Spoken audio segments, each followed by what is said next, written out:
The Haunted Monastery.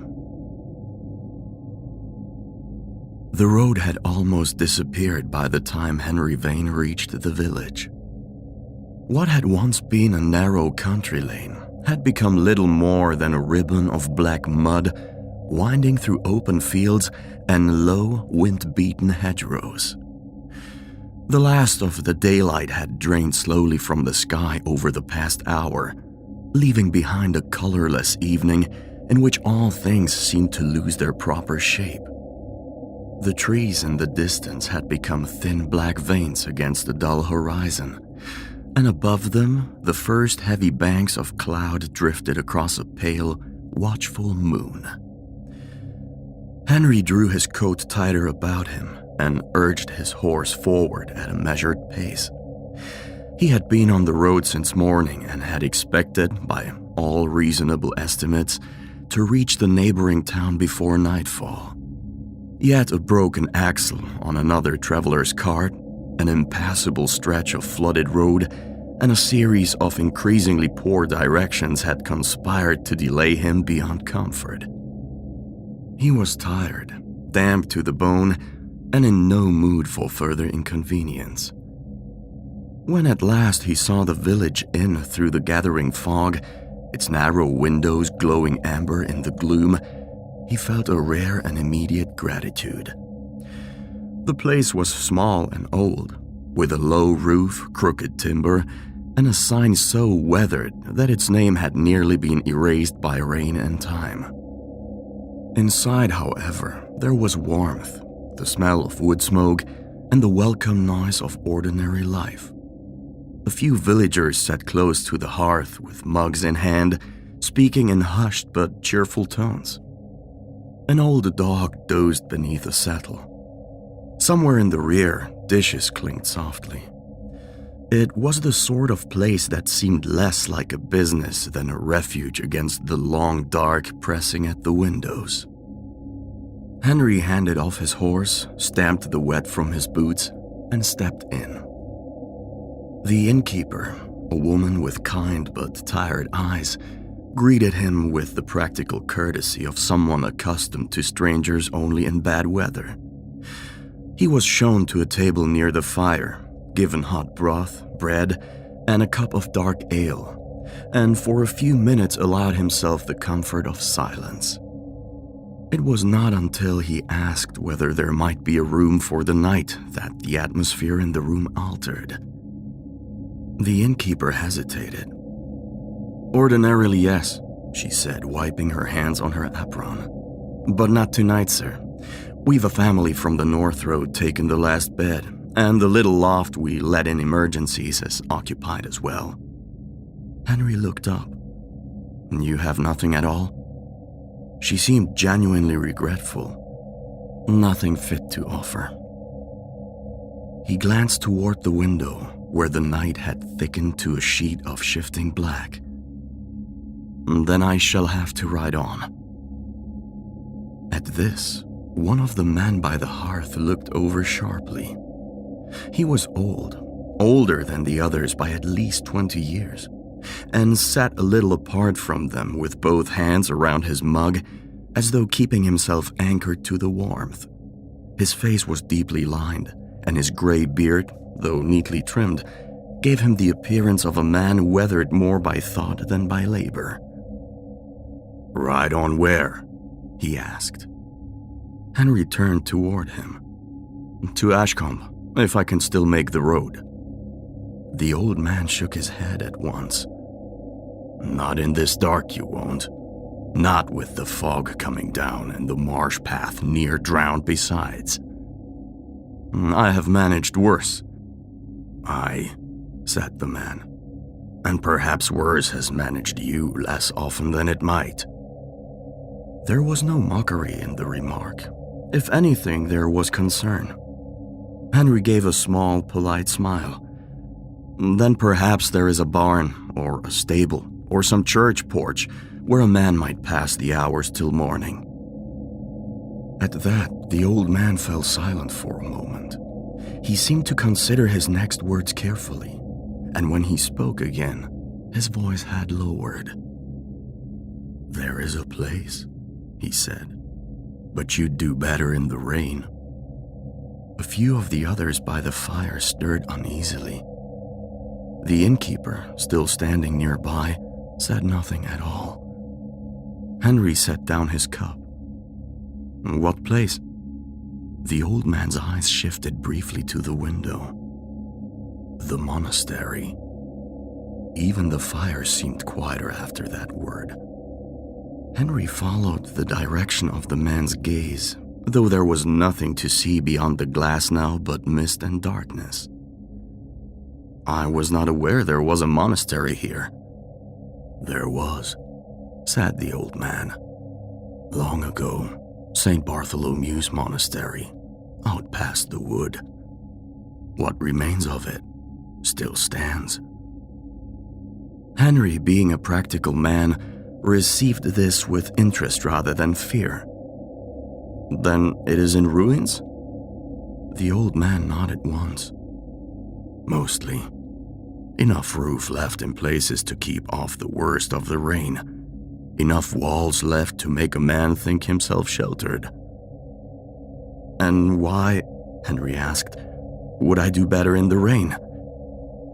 The old man studied him across the room.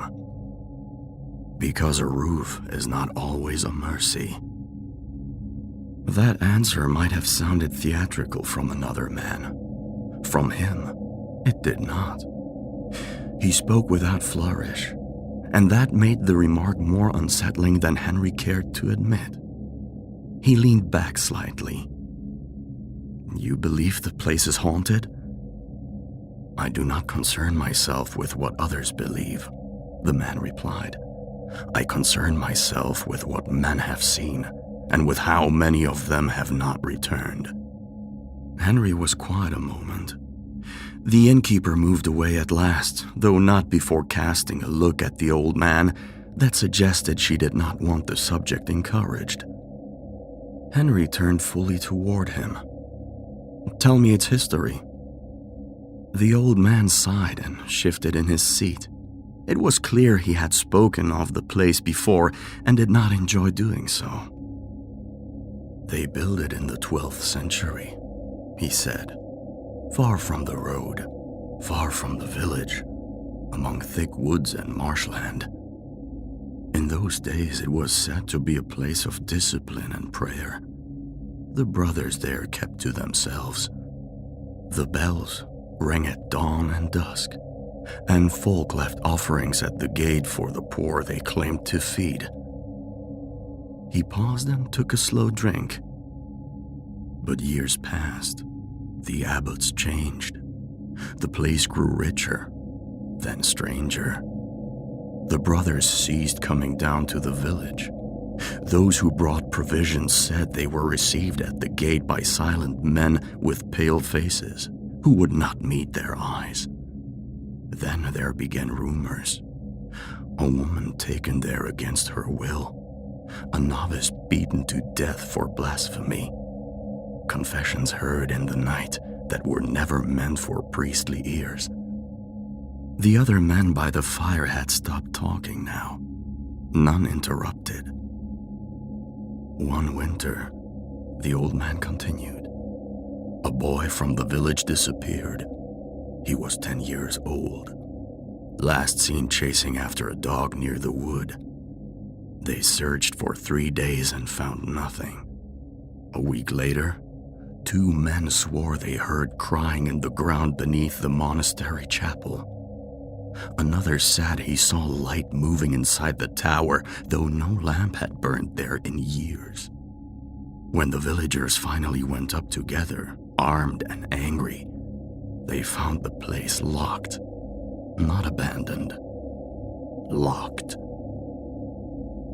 He drew one finger slowly along the rim of his mug. "When they forced their way in, the brothers were gone. Not fled. Gone. No bodies, no bones, no sign of struggle. Yet the place was full of marks.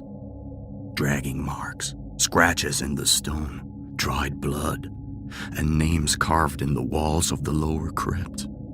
Names of villagers, names of travelers, some still living, some long dead. Henry listened despite himself. "What became of it?" he asked. "It was shut," said the man. "Blessed," they said. "Condemned," others said. The bishop sent men to seal the crypts and remove what relics remained, but those men did not stay the night. After that, the monastery was left to rot. And the ghosts? The old man's hand tightened around the mug. That came later, or perhaps it was always there. Men lost on the road began speaking of a monk with a lantern. They would see the light among the trees and follow it, thinking they had found shelter. Some returned by morning with white faces and no memory worth trusting. Others did not return at all, and the few who spoke clearly all said the same thing. Henry waited. The old man lifted his eyes to meet his. "That the lantern keeps the dark away, but only for a time." A wind pressed suddenly against the shutters. Somewhere in the room a board creaked. Henry, though not a superstitious man, found that he did not much care for the tale. "And you advise me not to go there?" he said. "I advise you," the old man replied, "that if you see a light in that place, you do not follow it. And if you hear voices from the walls, you do not answer. Most of all, if you are foolish enough to enter, you do not step beyond the reach of the lantern." Henry gave a faint, skeptical smile, though it was thinner now than before. "You speak as if from experience." The old man's face changed. Not dramatically, only enough. "My brother went there," he said. 40 years ago, when we were young and thought ourselves strong enough to laugh at warnings. No one in the room moved. I found him at dawn on the road below the wood, barefoot, bleeding from the hands. He would not speak for 3 days. When at last he did, he told me there were voices in the stone, and a monk carrying a lantern who walked without sound. He said the lantern was the only thing that kept the dark from noticing him. The old man fell silent, and when he spoke again, his voice was quieter. He hanged himself before winter was out. Henry did not know what to say to that. The old man looked down into his drink as though ashamed of having said too much. "Take the stable if you like. Take the road. Sleep under a hedge and curse all by morning. But do not go to St. Bartholomew's." For a time, Henry said nothing. He told himself, as any sensible man would, that the tale was born of rural imagination, sharpened by grief and polished by repetition over many decades. Yet the room, the silence of those who listened, the complete absence of even one amused smile among them, these things gave him pause. Still, there remained the practical matter of the night. If he took the road, he risked the marsh. If he slept out of doors, he risked the cold, and worse, his horse. The monastery, ruined or not, might offer enough shelter to see out the dark hours. At dawn, with light and reason restored, he could continue on his way and laugh inwardly at the superstitions of the countryside. So he stood, thanked the innkeeper for her meal, paid his account, and reached for his gloves. The old man did not rise, but he did speak once more. "Sir." Henry turned. "If you hear them call to you," the man said, "remember that the dead are patient. They can sound like anyone. Henry inclined his head with a politeness that concealed his impatience. I shall remember it. Then he stepped back out into the night. The road beyond the village narrowed quickly. The wind had strengthened, and with it came a fine cold rain that seemed less to fall than to gather in the air itself.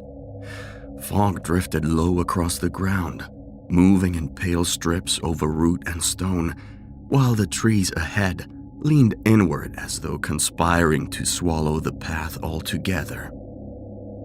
Henry kept one hand on the reins and the other near the lantern fixed at his saddle, though its light seemed curiously weak beneath the boughs. He passed no one, heard nothing but the wet sound of hooves in the mud, the rattle of naked branches, and once or twice the distant cry of some bird startled from its perch. Then, gradually, the wood deepened. The trees grew taller, older, and more densely set. Moss hung from their limbs. Black water glimmered in trenches beside the track. The air took on the smell of wet earth and stone, and somewhere ahead, obscured by fog and darkness, there began to emerge a shape too large and too deliberate to be natural. The monastery. He saw the tower first. It rose above the trees like a broken finger, narrow and black against the moonlit clouds. Then the outer walls, portions of which still stood intact. Then an arched entrance, half concealed by ivy and neglect. And within it, light. A faint yellow glow moved somewhere deep inside, vanished, and then appeared again. Henry reined in. The old man's warning returned to him with unwelcome clarity. If you see a light in that place, do not follow it. Yet he had come this far. The storm was worsening, and whatever else one might say of the place, it was real. Stone and timber. Shelter. He dismounted, tied his horse beneath a leaning yew near the gate, took his traveling bag and hand lantern, and proceeded on foot toward the entrance. The great doors stood ajar.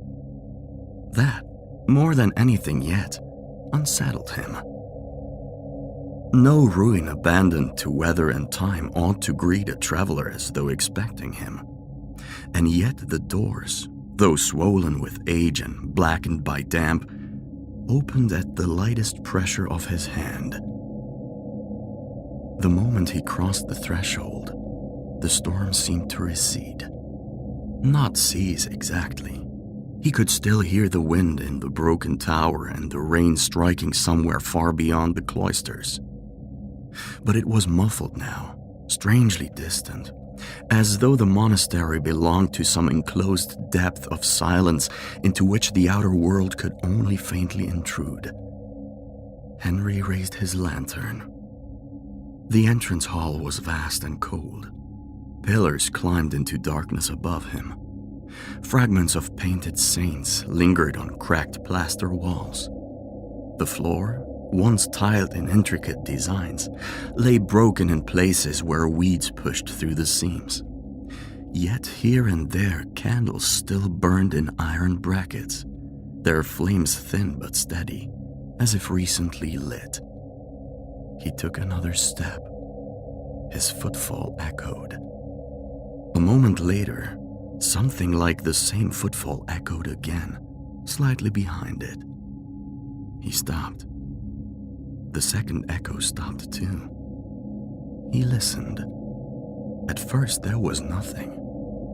Then, from somewhere deep within the monastery, a voice sounded. Not a whisper. A voice. Low, broken and resonant, as though it had risen from a great depth through stone. Keep the light. Henry's hand tightened on the lantern's handle. Before he could determine from where the sound had come, another voice answered from a side passage to his left. Do not stop. Then a third, from somewhere above. Stay in the light. The words were not spoken as a greeting, nor even as a warning in any human sense. They rolled through the halls like remnants of speech long trapped and only now released. Some were male, others were not. Some sounded old with suffering, worn thin by repetition. Others came harsh and raw, as though the speakers had died in the act of crying out. Henry turned slowly, trying to fix the origin of any single one. He could not. The walls carried them. The stones themselves seemed to speak. Then all at once, the voices ceased. At the far end of a long corridor beyond the hall stood a figure in a black robe. A monk. He was tall, though stooped slightly with age or burden. His face was hidden beneath the deep shadow of a cowl. In one hand he held a lantern whose gold light shone more steadily than Henry's own. The figure did not acknowledge him. It turned, almost soundlessly, and began to walk away. For several seconds Henry remained where he was. He might, even then, have gone back. He might have found another chamber and buried himself into it until morning. But the corridor in which the monk moved seemed, by contrast with the rest of the monastery, almost habitable in its ordered darkness. Moreover, the moment the lantern receded, the voices began again from the walls around him. Do not lose it. He comes in the dark. The urgency in them was unmistakable. Against his better judgment, perhaps because of it, Henry followed. The corridor led into a cloister walk open on one side to a central garth choked with weeds and pale mist. Rain fell through the broken arches beyond, silver in the moonlight, and somewhere overhead, a bell rope knocked softly against stone, though no bell sounded. The monk moved at a slow, measured pace, never looking back. His lantern cast a circle of light that seemed oddly complete. Within it, the walls and floor took a clear shape. Beyond it, the dark gathered in unnatural thickness. Henry kept close. Now and then he glanced into the side rooms they passed. A chapter house strewn with rotten benches, a refectory with long overturned tables, a narrow chamber where a line of rusted hooks hung from the ceiling. In more than one place, the plaster had fallen from the walls, exposing the stone beneath, and on that stone he saw scratches. Not random damage, but marks made by desperate hands. Some were long, parallel grooves. Others formed letters, names, prayers, fragments of them at least. Martin, Elise, forgive, under. The voices returned whenever the monk drew too far ahead. Do not leave the light. At one turning, Henry slowed and lifted his own lantern to inspect a dark stain spread across the floor beside a collapsed doorway. It had long since blackened, but there was enough of it, and in such a place, that no explanation he offered himself seemed welcome. The monk stopped at once. He did not turn. He simply ceased walking. The circle of his lantern remained fixed several yards ahead. Henry, standing just beyond its edge, felt at once the change in the air. The darkness in the room to his right seemed to deepen, not as an absence of light, but as a presence gathering. The voices burst from the walls around him, louder now, no longer mournful, but harsh with fear. Do not stop. Back into the light. From the doorway beside him came another sound, a dragging, slow, deliberate, coming nearer. Henry stepped forward at once, crossing fully into the monk's circle of light. The dragging ceased. So did the voices. The monk resumed walking. A cold sweat had broken across Henry's back despite the chill. For the first time that night, he no longer doubted that something in the monastery responded to the dark as a fish responds to deep water. The lantern did more than illuminate. It protected. From what? He did not yet know. They passed eventually into the chapel. Here the monk stopped for longer than before. Henry, breathing hard from a fear he had not acknowledged until now, took the chance to look more carefully about him. The signs were everywhere. Not merely decay, but violence. The floor before the altar was scored with deep gouges. One of the choir stalls had been split apart by force. Several dark stains spread across the steps leading to the sanctuary. And near the south wall lay a heap of old robes, black with age and damp. For one terrible instant, he thought they contained bones, but when he knelt closer, he saw they were empty. On the stone beside them, however, someone had carved words with a blade or nail. "We are not alone below." Henry rose slowly. "Who are you?" he said, his voice sounding thin in the vastness. "What is this place?" The monk turned. Very gradually, he raised his lantern. The light fell upon his face. Henry had prepared himself for something monstrous and was startled, instead, by sorrow. The face beneath the hood was pale and drawn. The skin stretched close over prominent bones. The eyes were sunken, ringed with shadow, and held a look of such exhaustion that terror gave way, briefly, to pity. This had once been a man, perhaps still was, in whether ruin of self remained to him. His mouth was slightly open as though speech cost him more than silence. Yet no word came. From the walls of the chapel, the voices returned, quieter now, but clear. He was the last. He holds the light until another. Henry stepped back. No! It was the first thing he had said with real conviction. The monk's expression did not alter, but something in the lantern flame trembled. Henry looked from the silent figure to the broken altar, to the carved woods, to the black gaps between the pillars where moonlight did not reach.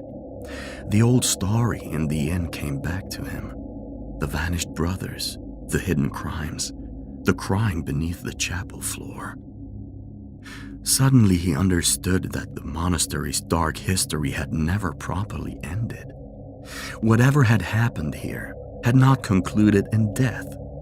It had remained, trapped in the walls, in the crypts, in the dark spaces beneath and between stones. If the monks had committed horrors here, imprisonment, secret burials, perhaps worse, then those horrors had not merely stained the place, they had fed it. He moved cautiously along the side of the chapel and found, half concealed behind a fallen screen, a narrow stone stair descending into the lower levels. At once the voices began shouting, Do not go below. Not again. Close it. But beneath their cries came another sound. A bell, very faint. Not from the tower, from under the floor. Henry stared down into the dark opening. There, at last, the truth became horribly plain. The old villagers had been right. The crypts had not been mere burial places. The monastery had used its sanctity as a veil. Men and women had been brought below, confined, perhaps tortured, perhaps entombed alive. Their names had been cut into the walls. Their cries had filled the stone. Whatever the monks had worshipped in the end, it had not been God. And now, all of it remained awake. The monk stepped suddenly between Henry and the stair. For the first time, he lifted his free hand as though to forbid him. Then, from the dark beyond the chapel, something moved. It was not a figure one could describe. There was no outline, no face, no human form. Rather, the darkness itself thickened and slid between the columns like a great tide flowing against the laws of nature. Henry saw the moonlight bend and fail within it, saw one of the old pews shift as though pressed by an invisible mass. The voices screamed, To the light. It has found you. Henry stumbled toward the monk, and the advancing dark halted at the edge of the lantern's glow as though checked by an unseen barrier. Yet, even at that boundary, it gathered, and from within it came the sounds not unlike breathing, if breath could carry hunger. The monk turned and moved quickly now, leading Henry out of the chapel by a narrow passage he had not before noticed. They crossed a succession of chambers in near darkness. Henry no longer paused to look, all his attention fixed on the lantern before him and the dreadful sense of pursuit just beyond its reach. More than once he heard a door burst inward somewhere behind them.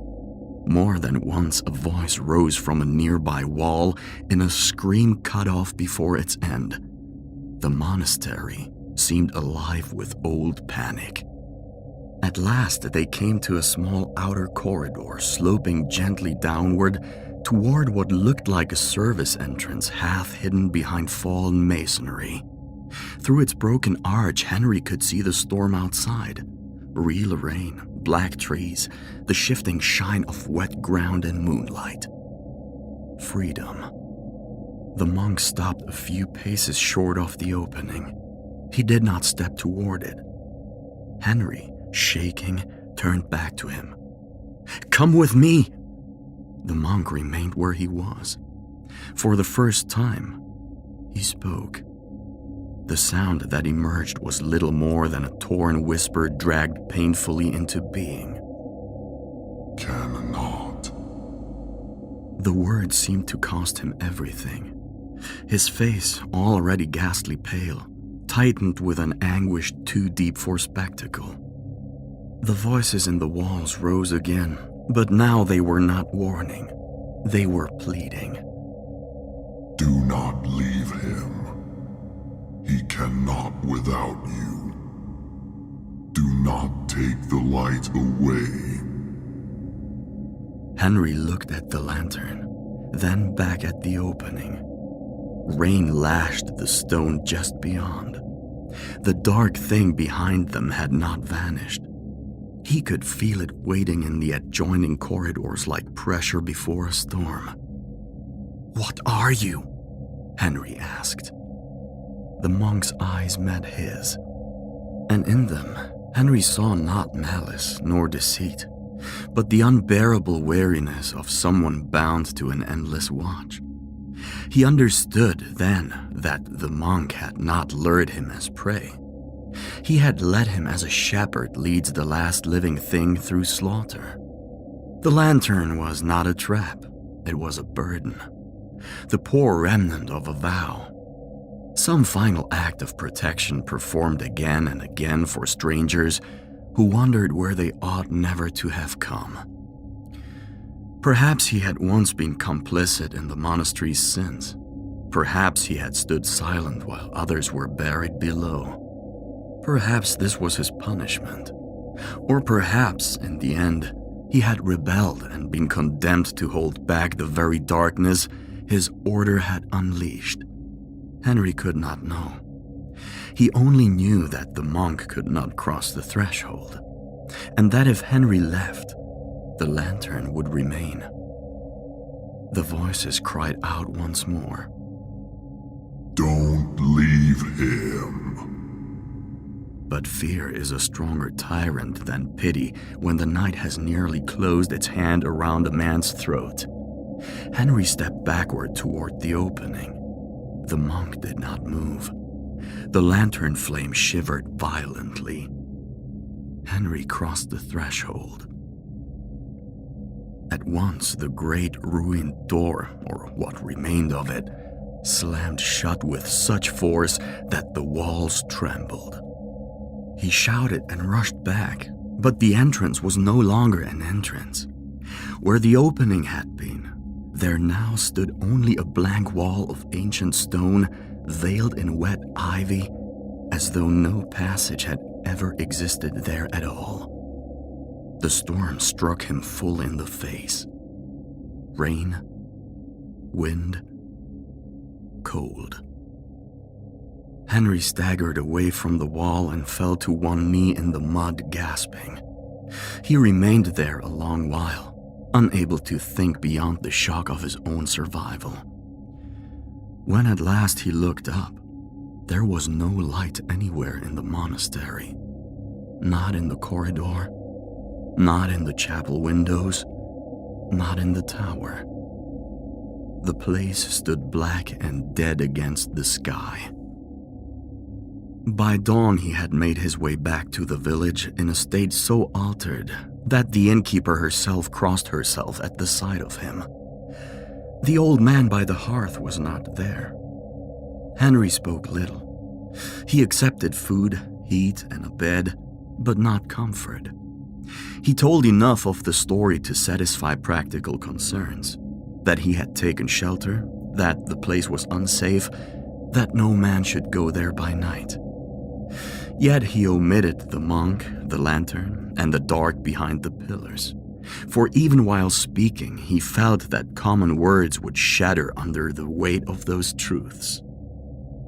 By noon, he convinced himself of only one thing, that he must return. Not from courage, from necessity. A man who has seen a thing beyond the measure of reason can do one of two things. He can spend the rest of his life pretending he did not see it, or he can seek it once more in daylight and force it, if possible, into the frame of the real. Henry chose the second course because the first already felt like madness. He went back the next day with 2 laborers from the village and the old man's nephew, carrying ropes, crowbars, and lanterns enough for a cellar. The sky was clear. The woods were merely woods. Birds moved in the branches. The road, though muddy, held no trace of dread. But when they reached the rise from which Henry had first seen the monastery, he stopped. There was no monastery. Or rather, there were ruins, but not the place he had entered. What stood among the trees was a collapsed shell. Half a tower, fragments of outer wall, a chapel roof long fallen in. Ivy covered everything. Trees had taken root where the cloisters must once have been. The great entrance hall was open to the sky. No doors remained. No corridors extended intact enough to walk. No chamber in that ruin could have sheltered a man from rain, much less led him through the night. Henry moved through it in growing disbelief.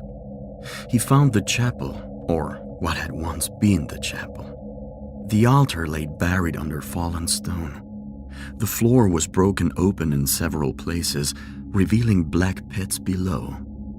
In one such opening, half hidden by rubble, they discovered the top of a stair descending into darkness. The villagers would not go down. Henry nearly did, but something in the stale, rising air of that pit arrested him. It smelled not of simple earth and rot, but of confinement, of a place sealed too long over what should have been released. He stood at the brink, looking down into the dark, and heard, or thought he heard, far below, the faintest possible note of a bell. He stepped back. That evening he left the village. He told himself he would put the whole affair behind him.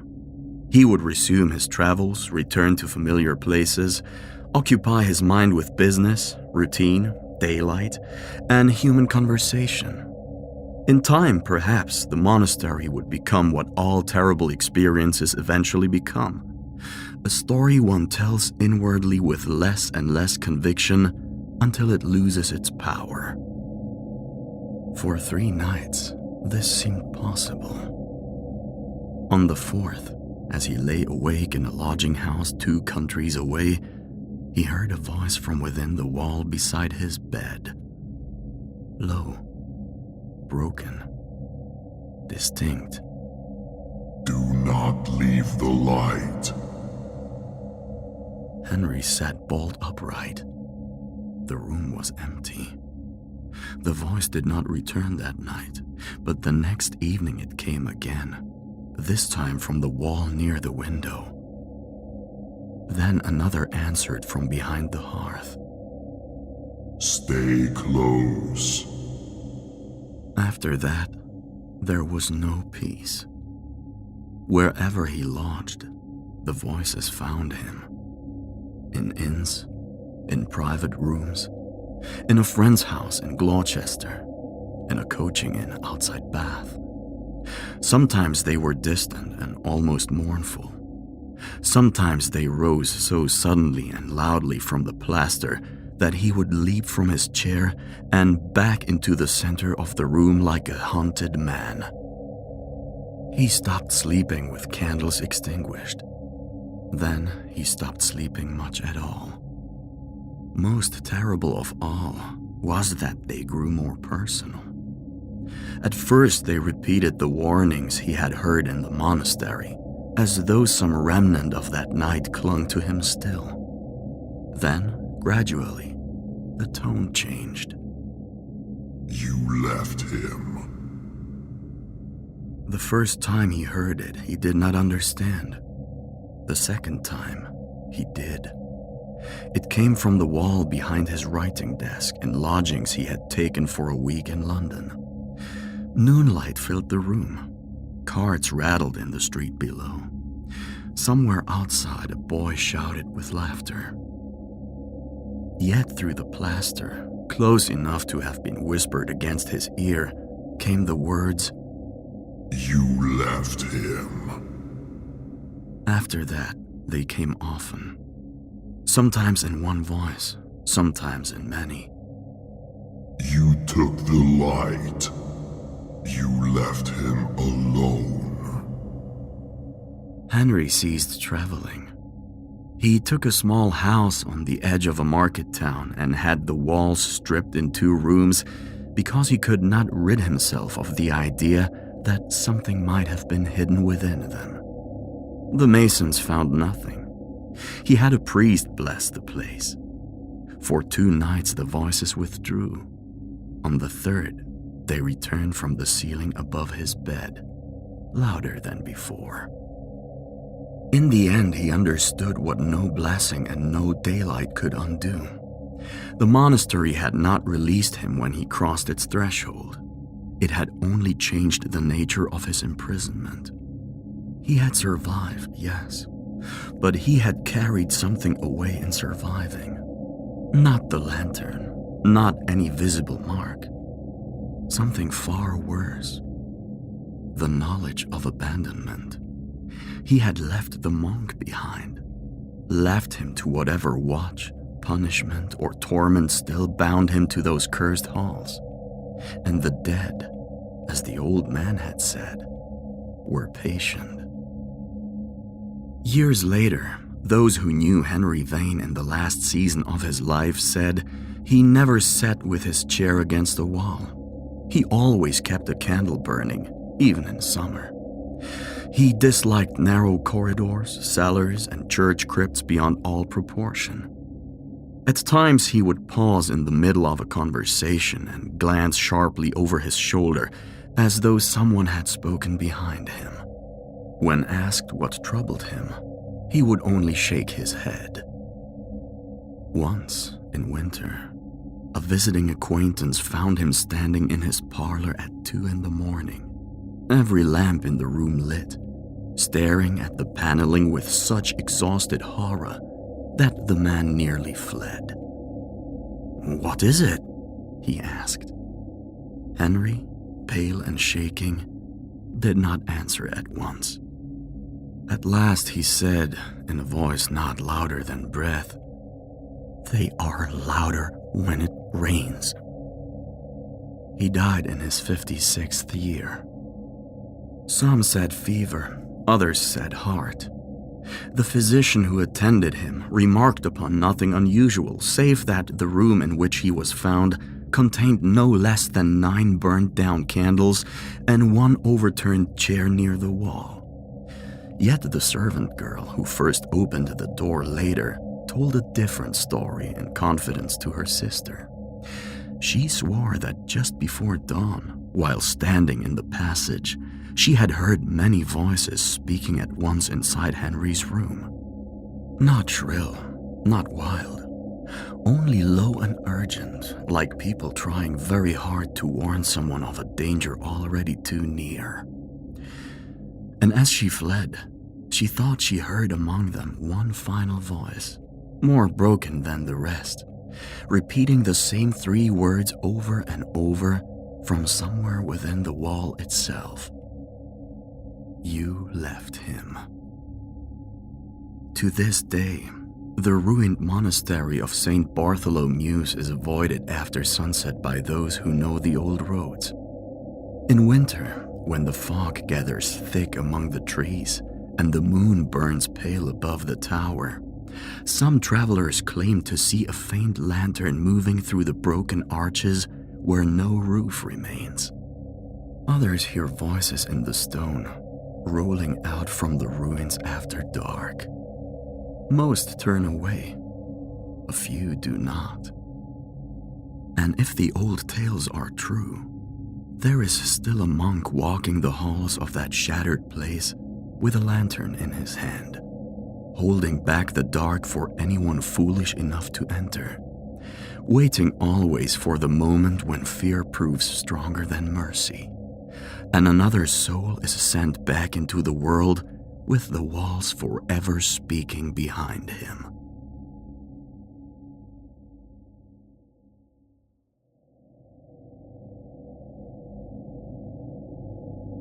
The House Without Mirrors. Eliza Carrington arrived in the town just before dusk, when the last light of day lingered faintly along the rooftops and the streets had begun to empty.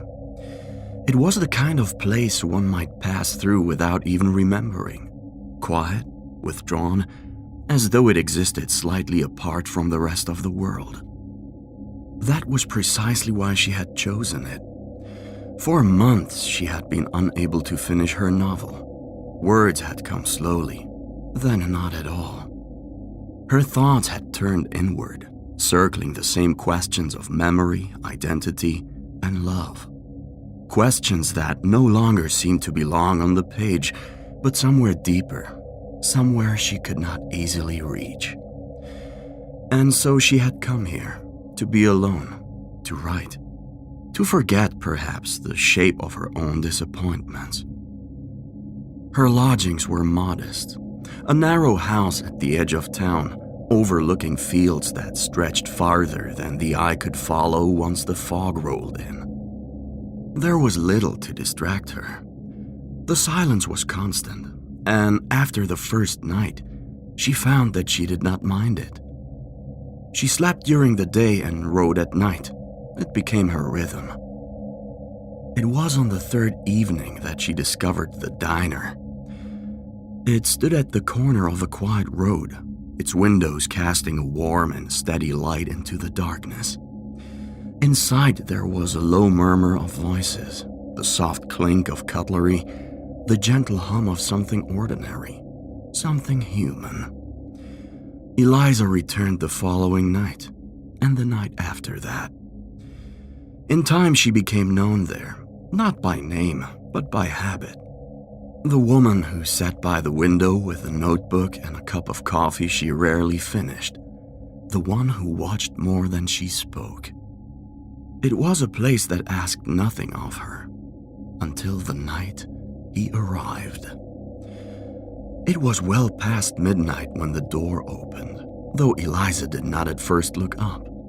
She heard it, the soft shift of air, the quiet step of someone entering. But it was not until the room seemed to settle in a peculiar way that her attention was drawn. He stood just inside the doorway, tall, composed. There was something in the way he held himself that felt deliberate. Not stiff nor overly formal, but controlled in a manner she could not quite name. His features were striking without effort, his expression calm, almost distant. He seemed, for a moment, out of place. And yet, no one remarked upon him. He approached her table with quiet certainty. "Forgive the intrusion," he said, his voice low, touched faintly with an accent that felt older than it sounded. "But might I keep you company for a while?" Eliza hesitated only a moment. Then, with a small nod, she closed her notebook. "If you wish." He sat, and so it began. They spoke at length that first evening, though neither could later say how the conversation had unfolded so easily. It did not feel like the usual exchange of pleasantries, nor the careful probing of strangers learning one another's boundaries. Instead, it resembled something already in motion, as though their words had merely resumed a dialogue interrupted long ago. He asked questions, not many, but each one precise. He did not rush to fill silences, nor did he seem unsettled by them. When she paused, he waited. When she spoke, he listened with an attention so complete it unsettled her in ways she could not immediately explain. He did not order anything. At first, she assumed he was waiting. Then, as minutes passed and the waitress came and went without acknowledging him, she felt a faint, almost imperceptible shift in rhythm of the room. Not a disruption, not something one could point to, but a soft misalignment, like a note slightly out of tune. The staff moved past him without pause. Their eyes slid over him as though he occupied a space just beside their awareness.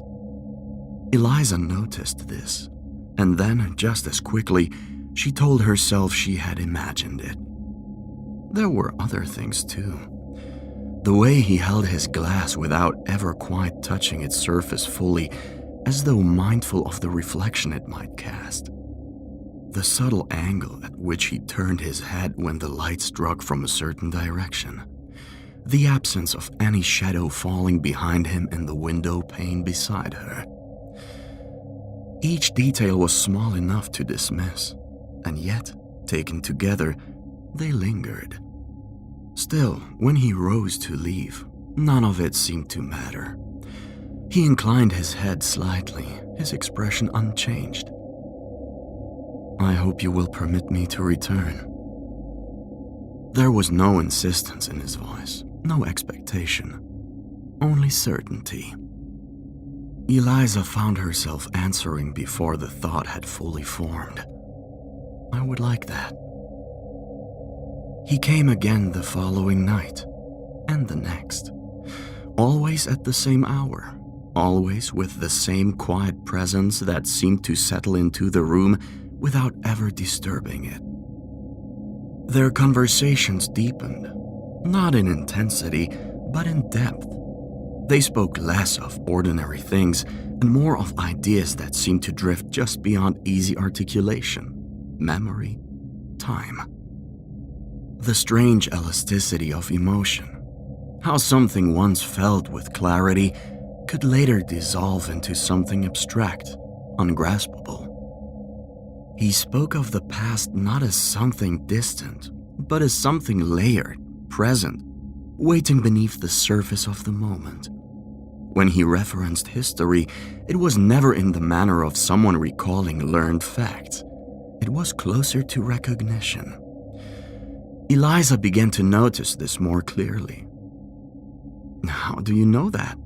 she asked once, half in curiosity, half in jest. He regarded her for a moment, the faintest suggestion of something unreadable passing across his expression. "One remembers what one has had time to observe," he said. The answer satisfied her less than it should have, and yet she did not press further. She found, increasingly, that she did not wish to disturb the fragile balance that had formed between them. There was a quiet understanding, unspoken but present, that certain questions might shift something essential. Her writing changed. At first it was subtle, a shift in tone, a greater clarity in the emotional landscape of her characters. Her sentences grew more deliberate, her descriptions more precise. She found herself writing not from imagination, but from a place that felt closer to experience. It was as though something within her had been unlocked, or perhaps observed. She spent less time in her room now, less time in the town itself. The diner, once a place of comfort, began to feel almost unnecessary, a space between her solitude and the presence she had come to seek. When he spoke, she listened. When he was silent, she felt it. And when he was absent, she thought of little else. It was he who eventually altered the pattern. "Would you come to my home," he asked one evening, "and continue our conversation there?" The question was simple, the tone unchanged, and yet something within it carried a quiet weight. Eliza felt it immediately, a subtle tightening, a brief hesitation that rose and fell before she could fully examine it. "Your home?" she repeated. "Yes." He held her gaze for a moment longer than usual. "There is more I would like to show you," he added. "More than can be spoken here." There was something in the phrasing, something both inviting and withholding. She found herself intrigued. "And what would that require?" she asked. "A small concession," he said. She waited. "You must arrive after sunset, and you must leave before dawn." The condition, though unusual, did not strike her as alarming. In another context, she might have questioned it further. But here, within the quiet rhythm they had established, it seemed almost natural. The town itself felt governed by different rules. The night belonged to those who chose to inhabit it. Eliza inclined her head. "Very well." The journey to his house took her beyond the last familiar lights of the town. The road narrowed gradually, its edges softened by the encroaching fields. Tall stalks swayed gently in the night air, their movement whispering in a language she could not quite follow. The fog gathered low, thickening as she went, until the world seemed reduced to the small circle of space immediately before her. And then, through the shifting veils of mist, she saw it. The house. It did not emerge all at once, but slowly as though revealing itself in stages. First the outline of its upper windows, pale against the dark. Then the long sweep of its roof. Finally, the full structure standing in quiet isolation, untouched by the passing of time. It was not abandoned, nor was it entirely lived in. It existed in a state between. Lucien Devereaux stood at the entrance as though he had been waiting, not impatiently, but with a certainty that required no confirmation. "You found your way," he said. "Yes," Eliza replied softly, though she could not say how. Inside, the house held a stillness unlike anything she had known. Not the silence of absence, but the silence of preservation. The air itself seemed undisturbed, as though each room had been carefully sealed against change. The furnishings were elegant, chosen with a precision that suggested both taste and restraint. Candles burned in measured intervals, their light steady, unwavering. The shadows they cast were long, but not chaotic. Everything felt intentional. And yet, almost immediately, Eliza sensed the absence. It did not present itself as something missing in the usual sense. There was no empty space where something should have been, no obvious gap. It was subtler than that, a quiet incompleteness. She moved through the rooms with growing awareness, the hallways, the sitting room, the study, even the bath. Nowhere did she see her own reflection. It took her several moments to fully understand why. There were no mirrors, not one.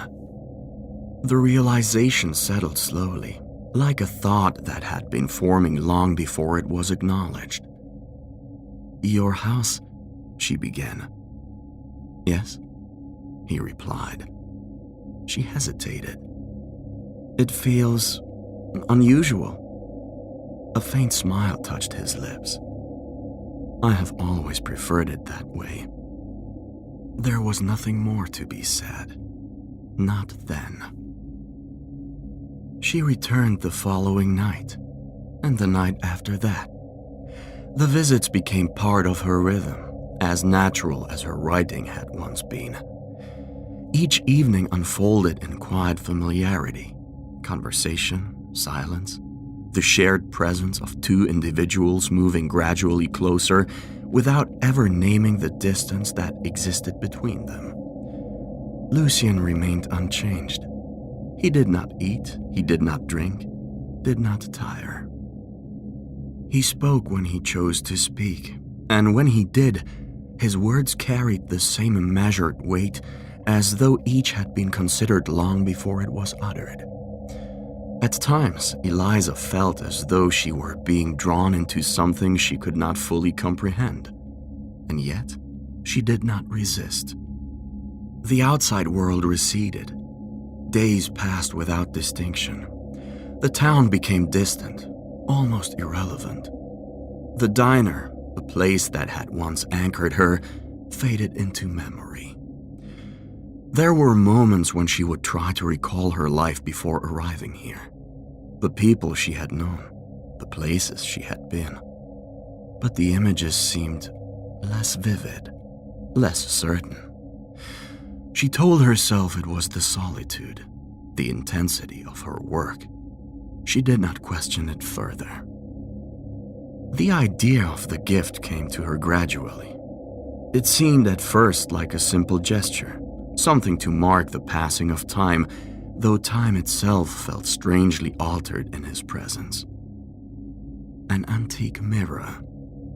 She found it in a small shop on the edge of town, half forgotten among other objects that bore the quiet weight of years. Its frame was delicate, intricately carved, its surface untouched by the distortions that often marked such pieces. It felt appropriate, symbolic perhaps, though she could not say of what. When she mentioned it to him, he objected, "There is no need," he said, his tone unchanged. "But I would like to," she replied. "It would not suit the house." "Then perhaps the house should change," she said lightly. For a moment, only a moment, something in his expression shifted, a hesitation. "Eliza," he began, but she had already made her decision. The night she brought the mirror, the air within the house felt different, still, waiting.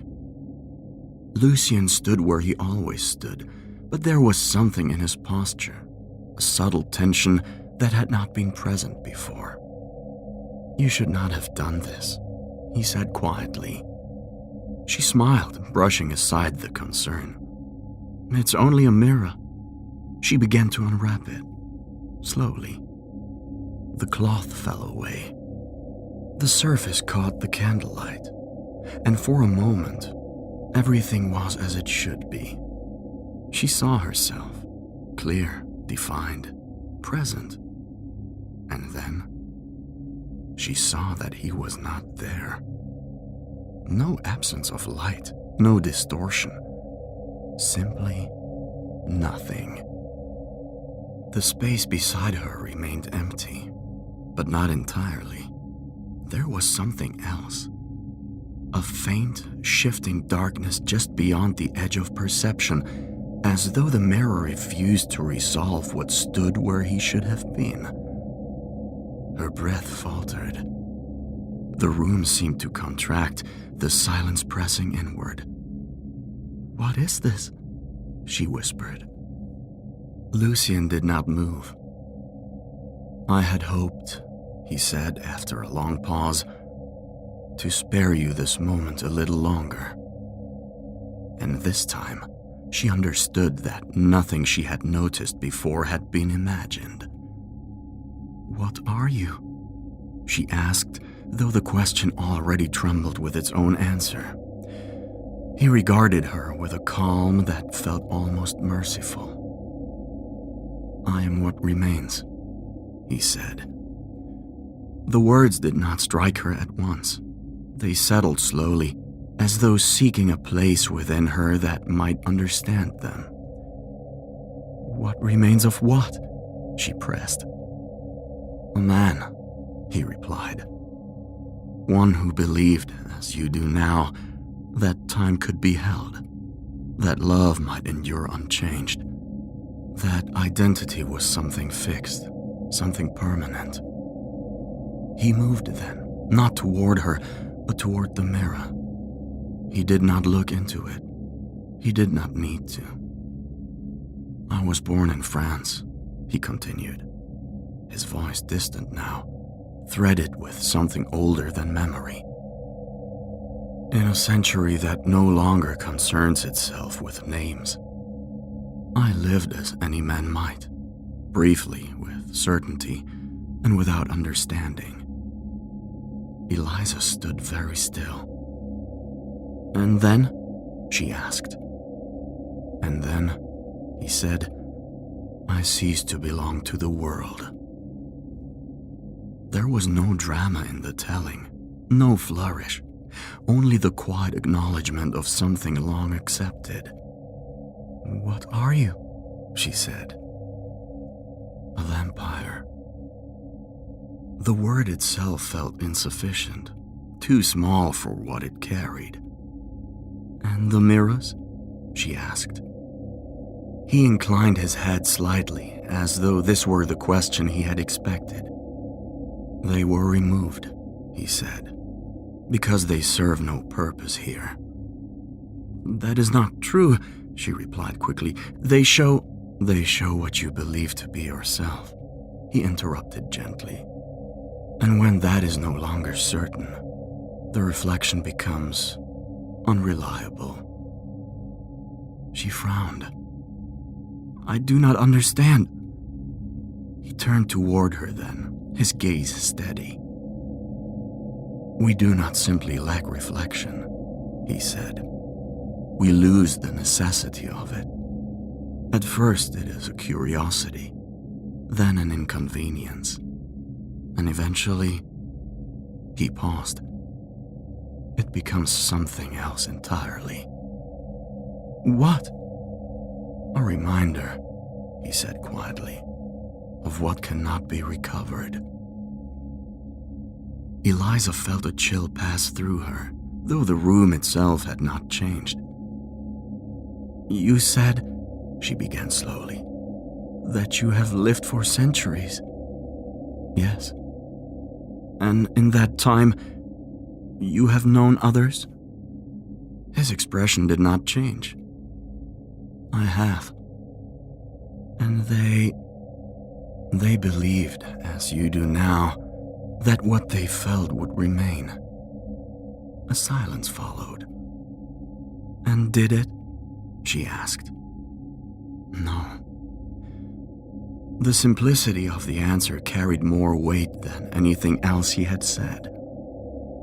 They forgot, he continued. Not at once, not even quickly, but gradually.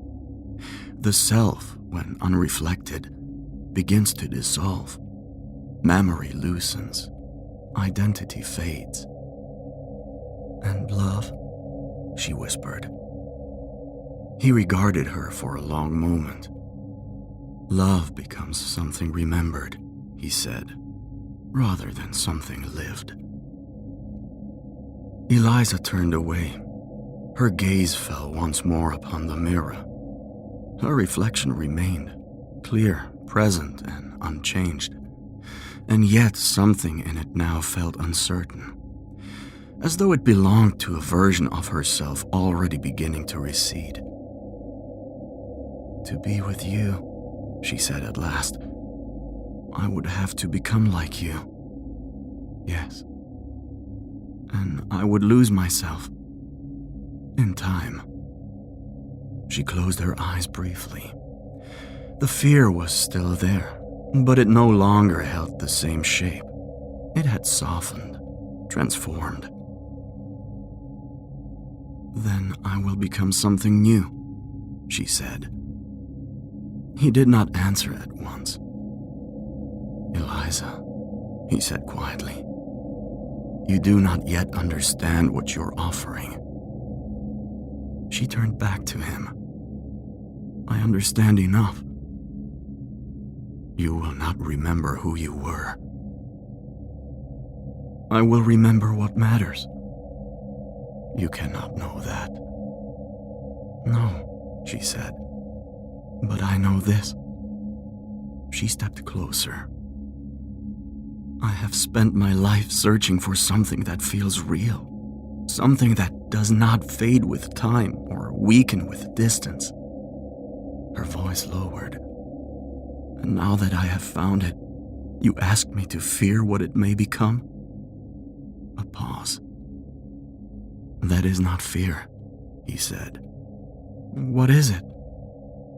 Recognition. She held his gaze. Then let me choose it. He hesitated. For the first time since she had known him, there was something uncertain in his expression. No doubt, but something close to it. A quiet resistance, as though a part of him, no longer buried, still recognized the weight of what stood before them. At last he inclined his head. If this is your wish, he said. She turned back to the mirror. For a moment, she did nothing. She simply looked. And then, something shifted. It was not dramatic, not sudden. Her reflection remained, but it seemed dimmer, less defined, as though the edges of her form had begun to soften, to lose their certainty. She stepped closer. The image did not follow as precisely as it should have. A fraction of a second delayed, a fraction less real. Understanding came not as a shock, but as a quiet arrival. This had not begun here, not in this room, not with this moment. It had begun long before, in the nights spent waiting, in the thoughts that had replaced her own, in the slow surrender of everything she had once held apart. She was already fading. She turned back to him. "I am ready," she said. The night deepened. The candles burned lower. The house, which had stood so long in silence, seemed to draw itself inward once more, as though enclosing the moment within its walls. What followed was not violent, not hurried. It unfolded with a quiet inevitability, as though the decision itself had already completed what remained to be done. And then, stillness. Time passed, unmarked, unmeasured. The house remained, as it always had. The rooms unchanged, the air undisturbed. Outside, the fog drifted across the fields, carrying with it the faint suggestion of movement that never resolved into form. No footsteps crossed the threshold. No voices disturbed the quiet. And within, in the dim light of the last remaining candle, the mirror stood, untouched, unseen. By dawn, the house had one mirror again, but no one to appear in it.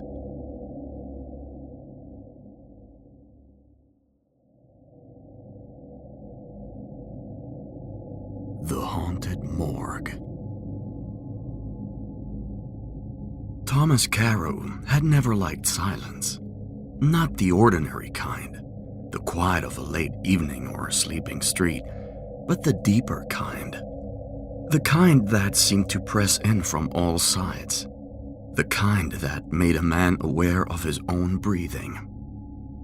The morgue possessed that silence. It stood at the edge of the city, scheduled for closure, its brick exterior darkened by damp winters and neglect. Most of the work had already been moved to a newer facility across town. Only a few bodies still passed through here. And even fewer people. That, Thomas had been told, was precisely why the job existed. Night watchman, the listing had said. Minimal duties, ideal for study. He needed both the money and the time. The man who greeted him on his first evening did not seem to believe in either. Mr. Garrick was tall, thin, and carried himself with the rigid composure of someone who had spent too long in the presence of the dead. His gaze lingered on Thomas just a moment too long, as if measuring him against something unspoken. "You will remain at the desk after midnight," Garrick said. "You will make your rounds once every hour. You will record anything irregular." Thomas nodded, already glancing past him into the corridor beyond. "And if I hear anything?" Thomas asked, almost casually. Garrick paused. It was subtle, but deliberate. "You are not here," he said slowly, "to question what you hear." Thomas gave a polite smile. Garrick did not return it. The first hour passed without incident. Thomas settled at the desk, books spread before him, the warm light of the lamp forming a small island in an otherwise sterile room. Beyond it, the corridor stretched long and silent, lined with metal drawers that reflected the faintest movement of light. Once, during his first round, he noticed one of the drawers slightly ajar. He pushed it closed. The metal slid smoothly into place with a quiet click. He thought nothing of it. By midnight, the building seemed to settle deeper into itself. The silence grew heavier, not louder, but more present. Thomas adjusted his notes, checked the time. 2:13 a.m. The sound did not begin all at once. At first, it was a faint metallic tremor somewhere within the walls, a vibration more felt than heard. Thomas did not look up. He turned a page, continued reading. Then it came again, clearer. A bell. He froze. It rang once, low, hollow, contained, as though the sound had no intention of leaving the corridor that held it. Thomas slowly raised his head. The silence that followed felt wrong. Not empty. Waiting. The bell rang again. Closer. Or perhaps simply clearer. He could not tell. There was no urgency to it, no frantic repetition, just a measured signal.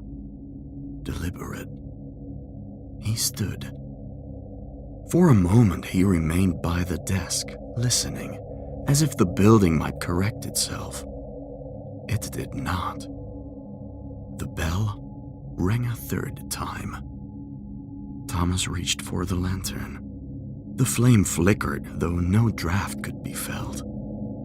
He stepped into the corridor. The air was colder there, not enough to see, but enough to notice. The sound changed as he moved. It did not grow louder, it grew precise, as if he were not approaching it, but aligning with it. Halfway down the corridor, the bell stopped. Thomas halted. The silence rushed in immediately, thick and absolute. He stood there, lantern raised, waiting. Nothing. Then, a faint shift behind him. He turned sharply. The corridor stretched empty in both directions. And yet, for a moment he had the distinct impression something had moved just beyond the light. Not quickly, not fleeing, simply repositioning. The bell rang again. Close. He found the panel set into the wall. Dust lined its edges. The metal was worn, its label still faintly visible. Revival alert. Thomas stared at it. The bell rang once more. A small indicator trembled, then settled. He followed it, slowly. Drawer 3. The distance felt longer than it should have. Each step echoed faintly. Not ahead of him, but just behind. He stopped before the drawer, listened. Silence. His hand hovered. Then he pulled.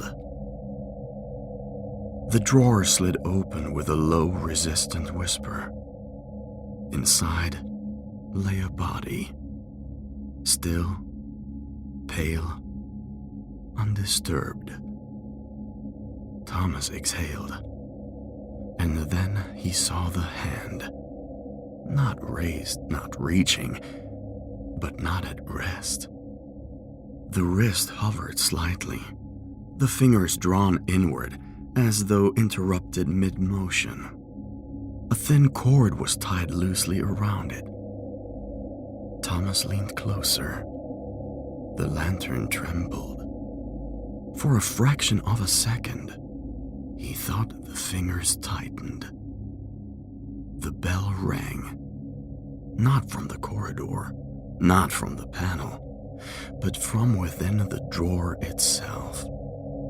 Thomas jerked back. The sound was immediate, intimate, contained. Then it stopped. The silence that followed felt deeper, occupied, Very slowly, he pushed the drawer closed. The hand disappeared. The cord vanished. The corridor fell still. But as he turned away, he could not shake the feeling that whatever had triggered the bell had not been mechanical. The following night, it happened again. 2:13 a.m. A different drawer, the same bell, the same silence, and each time the body lay still, yet never quite as he remembered it. Thomas began to search the records, old logs carefully written, spanning decades, and buried within them a single entry, a mistake, a body misidentified, a man who had awakened here. The system had been installed shortly after, a safeguard. Inside the panel, scratched into the metal, he found a note. If the bell rings, do not open immediately. On the third night, he saw the figure. It moved at the far end of the corridor, a silhouette, holding a lantern. The light it cast was warmer than his own, older. It did not look at him. It moved from drawer to drawer, pausing, counting. After that, the pattern deepened. The bell rang more often. The drawers shifted. The bodies changed in ways too subtle to name, yet impossible to ignore. The logbook no longer made sense. Numbers altered. Entries appeared that he did not remember writing. He began to understand. The figure was not guarding the dead. It was counting them, ensuring something remained correct. On the final night, the bell rang again. 2:13 a.m. Thomas turned to the panel. There was no indicator, no drawer, and yet the bell continued. He stepped into the corridor. The lantern light felt weaker now, the shadows deeper. The figure stood closer than before, between him and the rows of drawers, still holding its lantern, still unmoving. Thomas moved past it. He did not remember deciding to. The bell rang again, slow, deliberate. He reached the desk. The logbook lay open. The numbers, they were wrong. There was one too many, or one too few. He could not tell. And then he understood. The system did not track the dead. It tracked presence. And now, it included him. Morning came, gray, cold, and unremarkable. The corridors were silent, the drawers closed, everything in place. Thomas stood at the desk staring down at the open logbook. There was a new entry, written in careful, deliberate handwriting, not his own. He read it once, then again. And slowly, without quite realizing why, he reached for the pen.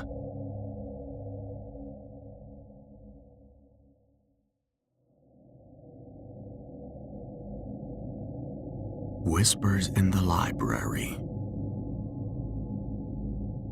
The old library stood at the end of Belgrave Street, where the houses leaned close together and the lamps burned dim even in fair weather.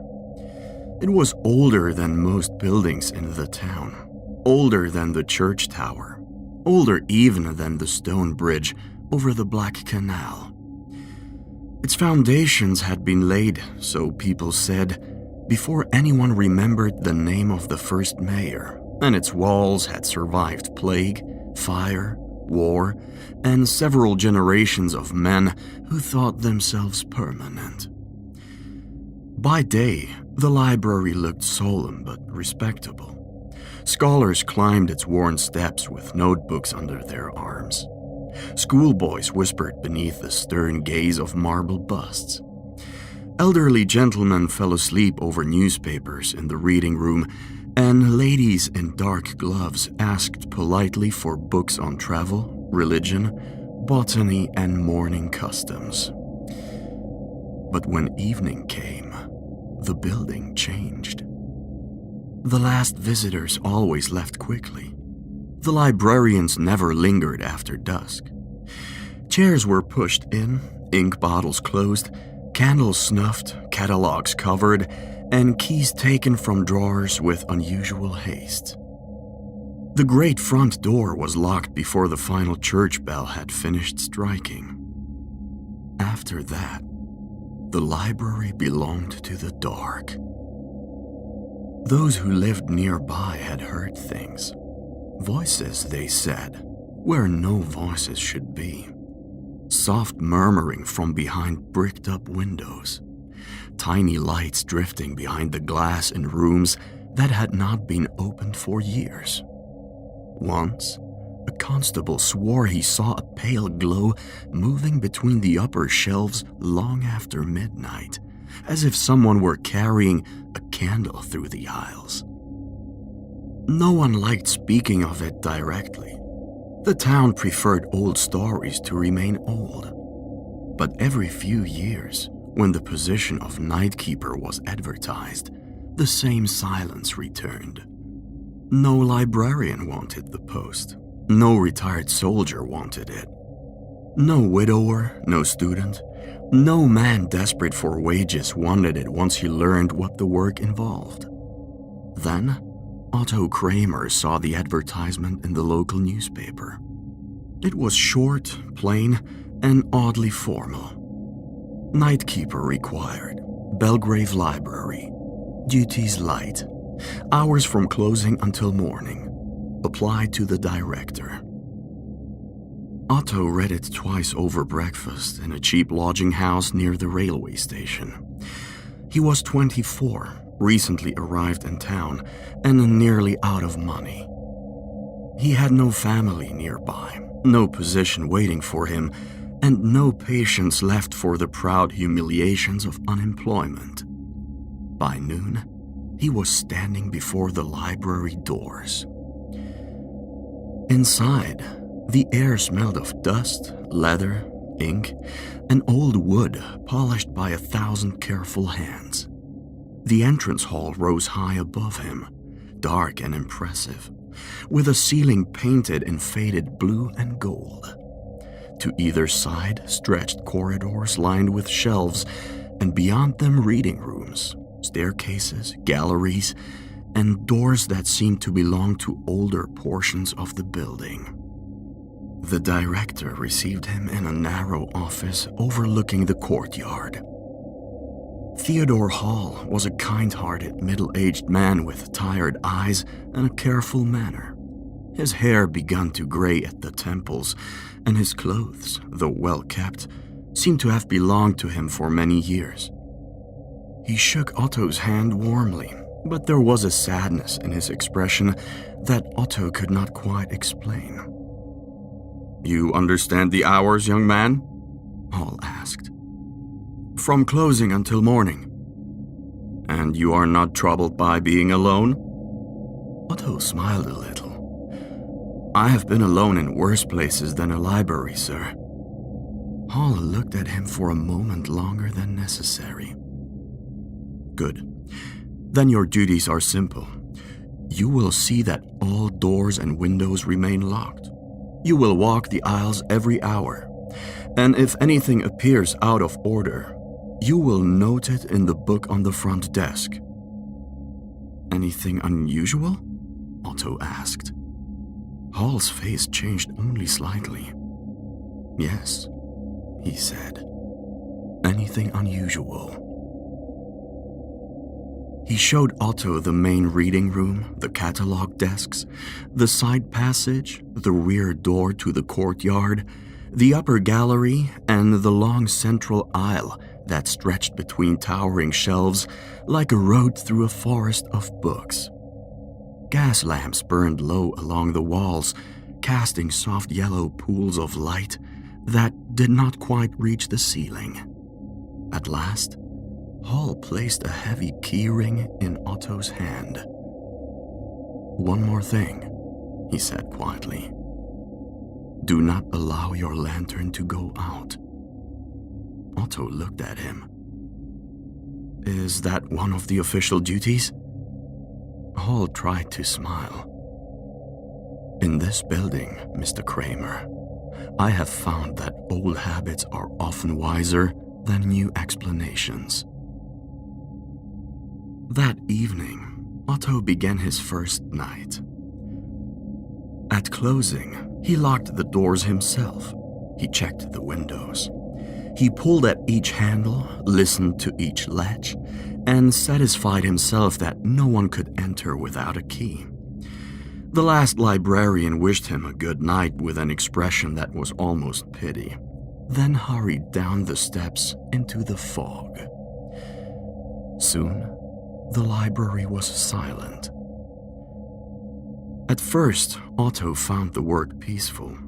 He sat at the front desk with the lantern beside him, watching the shadows deepen along the distant aisles. The building creaked now and then, as old buildings do. Pipes knocked. Wood settled.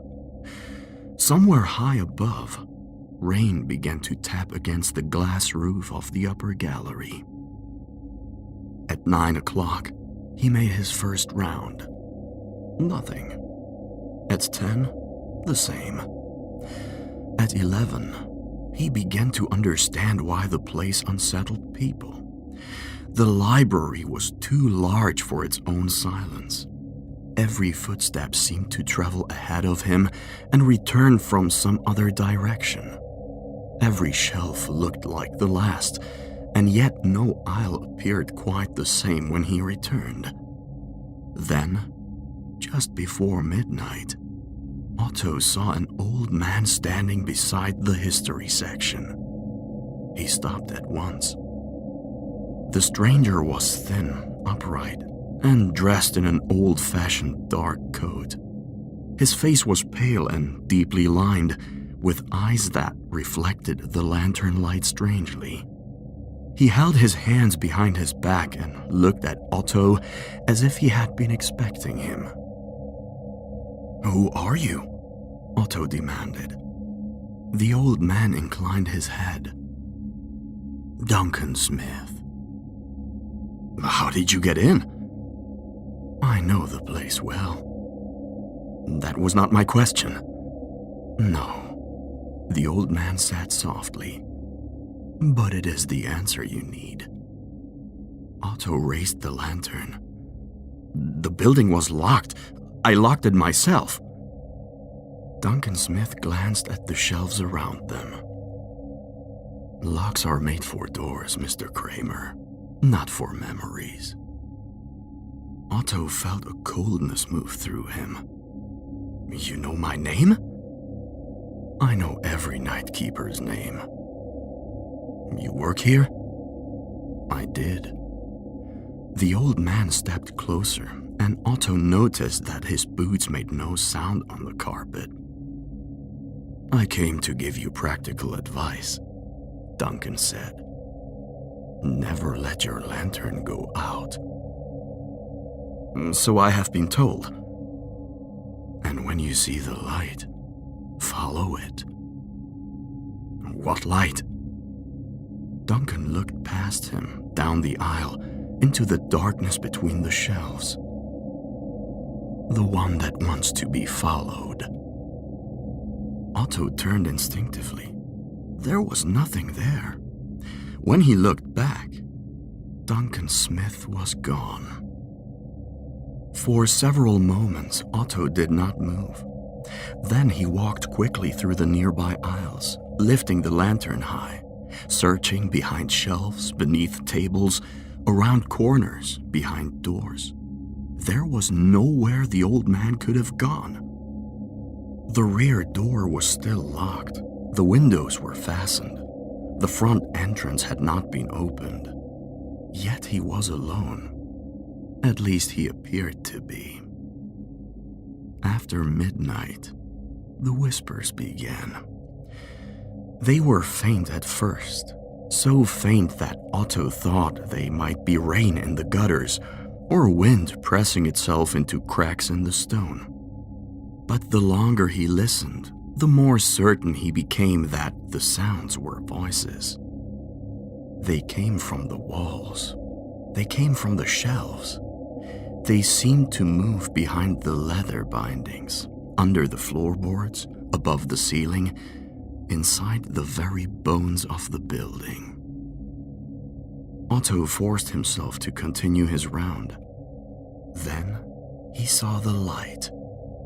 It appeared halfway down the eastern aisle, no larger than a candle flame, floating at shoulder height. It was not the yellow light of gas, nor the orange light of fire. It was pale and soft, like moonlight caught inside glass. The orb hovered in silence. Otto remembered Duncan's words. When you see the light, follow it. He should have returned to the desk. He should have written the incident in the book and waited for morning. Instead, he walked forward. The light drifted away. Otto followed. It led him between shelves, past locked cabinets, through a reading room he did not remember entering before, and into a narrow passage where the walls were hung with portraits of former directors, benefactors, scholars, and dead men whose names had faded from the brass plates beneath their flames. At the end of the passage hung a large portrait in a gold frame. The man in the painting had a severe face, black robes, and one hand resting on a closed book. The frame was carved with strange ornaments, vines, eyes, keys, and small open mouths twisted as if in speech. The light passed through the portrait. Otto stopped. The whispers grew clearer. Follow the light. He stepped forward and touched the frame. Dust came away beneath his fingers. The painting shifted slightly. Follow the light. With effort, Otto lifted the portrait from the wall. Behind it was a door. Not a proper door with handle and hinges, but a narrow stone opening descending into darkness. A curled staircase led downward, tight and steep, vanishing below the level of the library. Otto held up the lantern. The frame trembled. For one dreadful moment he almost turned back. Then the little orb appeared below him on the stairs. It waited. Otto descended. The air changed as he went down. It became colder and older, heavy with the smell of sealed rooms, damp stone, mold, and paper untouched for generations. The whispers followed him, no longer vague, but close to his ears. Some sounded afraid, some sounded eager, some sounded as if they were trying to remember how to speak. At the bottom of the staircase, Otto found another library. It was smaller than the one above, but far older. The shelves were rough, blackened wood. Chains hung from some of them, though the books they once held had long since rotted away or vanished. Dust lay thick on tables. Cobwebs sagged from the ceiling like funeral cloth. Along one wall stood cabinets with clouded glass doors. The orb moved ahead of him. It crossed the chamber and rose toward a high shelf near the back wall. There alone, among cracked bindings and worm-eaten spines, stood a book bound in dark leather. It seemed untouched by decay. Its cover had no title, no author. Only a small symbol pressed into the leather, a key within an open eye. The orb hovered over it. Take it. The whispers said. Otto swallowed. A sliding ladder stood nearby, stiff with age. He pulled it along its rail, and the sound it made was like a cry in the buried room. Slowly, carefully, he began to climb. Halfway up, the ground shook. Dust fell from the shelves. Somewhere behind him, wood split. The lantern flame bent sideways, though there was no wind. Take it. The voices were no longer whispering. They were urgent, desperate, surrounding him. Take it and go. Otto reached the shelf, seized the book, and pulled it free. The entire room shuddered. Something heavy moved in the darkness below the floor. Otto climbed down as fast as he dared, clutching the book under one arm and the lantern in the other hand. The orb darted back toward the stairs. He followed it without thinking, stumbling upward as the stone passage groaned around him. When he reached the top, the portrait hung open beside him. The library above was dark, still, waiting. The orb vanished. Otto placed the portrait back on the wall with shaking hands. Then he returned to the front desk, laid the book before him, and sat with his lantern burning until his strength failed. Morning came gray and cold. Otto woke to the sound of keys rattling in the front door. Theodore Hall entered with the brisk step of a man who had expected trouble and dreaded being correct. He stopped when he saw Otto slumped at the desk. "Mr. Kramer?" Otto lifted his head. "I am here." Hall came closer. "Are you hurt?" "No." The director saw the book. His face lost its color. "Where did you get this?" Otto looked down at the dark leather binding. Below."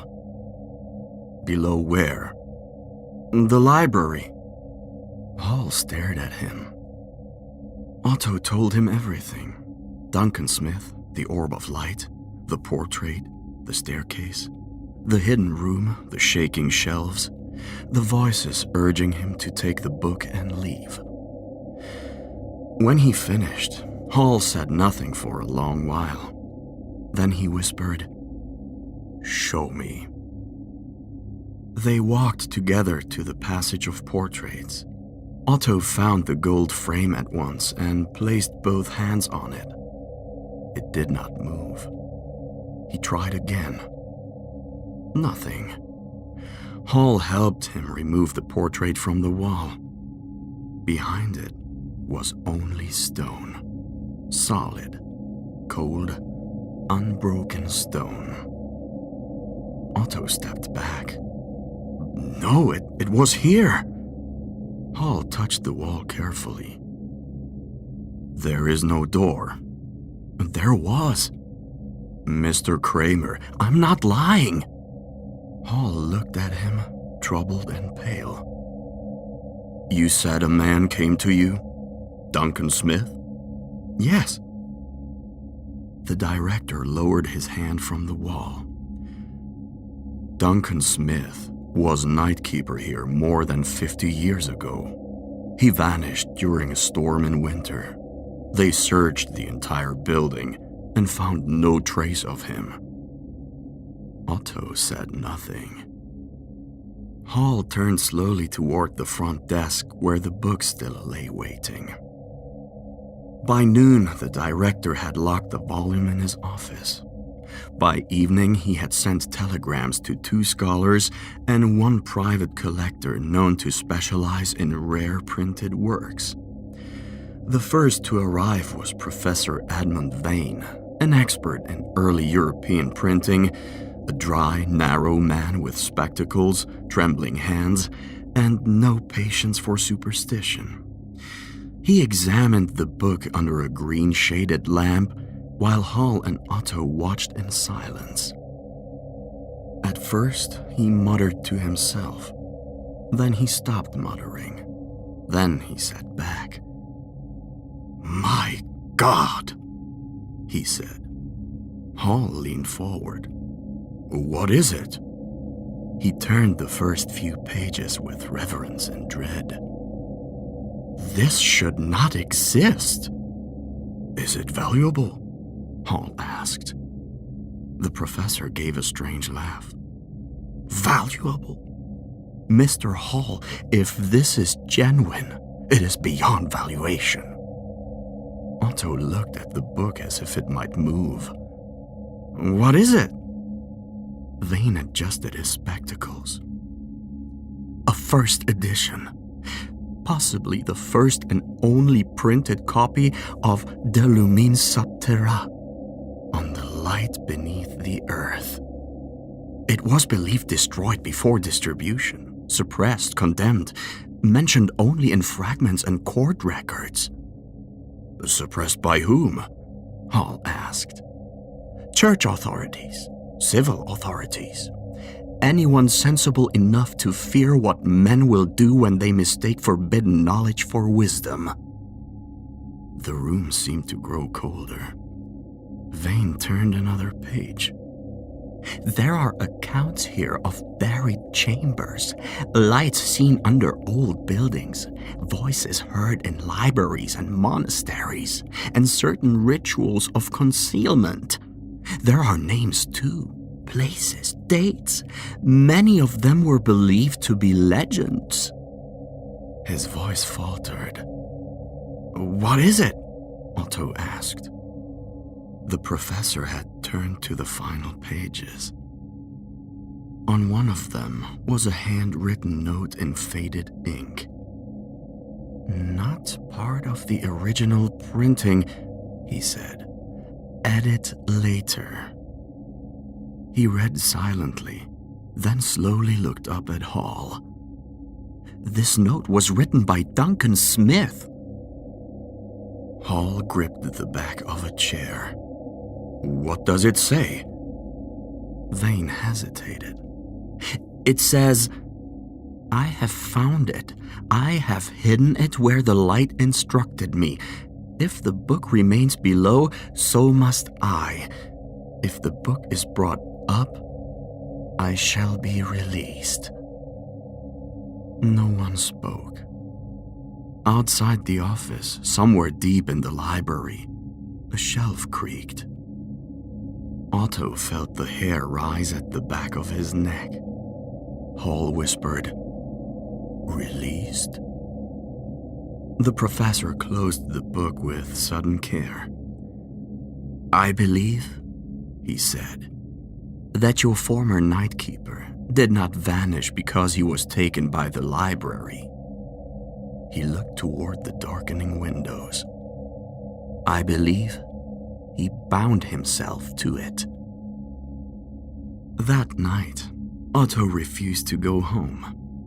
Hall told him he had no obligation to remain, but Otto insisted. The book had been locked in a cabinet. Professor Vane had left in a hurry, promising to return in the morning with proper equipment, proper papers, proper witnesses. Yet none of his proper words had removed the look of fear from his face. At closing, the library was quieter than it had been before. Too quiet. There were no whispers, no lights, no movement among the shelves. Otto walked the aisles with his lantern raised high, but the silence was worse than the voices had been. The building no longer seemed haunted. It seemed emptied. At midnight, he reached the passage of portraits. The gold-framed portrait hung exactly where it had always been. Otto stared at it for a long time. He wondered whether the hidden staircase had truly existed. He wondered whether the room below was gone forever. Then his lantern flickered. A soft footstep sounded behind him. Otto turned. At the far end of the aisle stood Duncan Smith. He looked different now, less pale, more solid. His old-fashioned coat was damp, as if he had come in from rain. His face, once thin and faded, now held a terrible calm. He smiled at Otto with gratitude that was almost tender. "You followed the light," Duncan said. Otto could not move. "You found the treasure," the old man continued.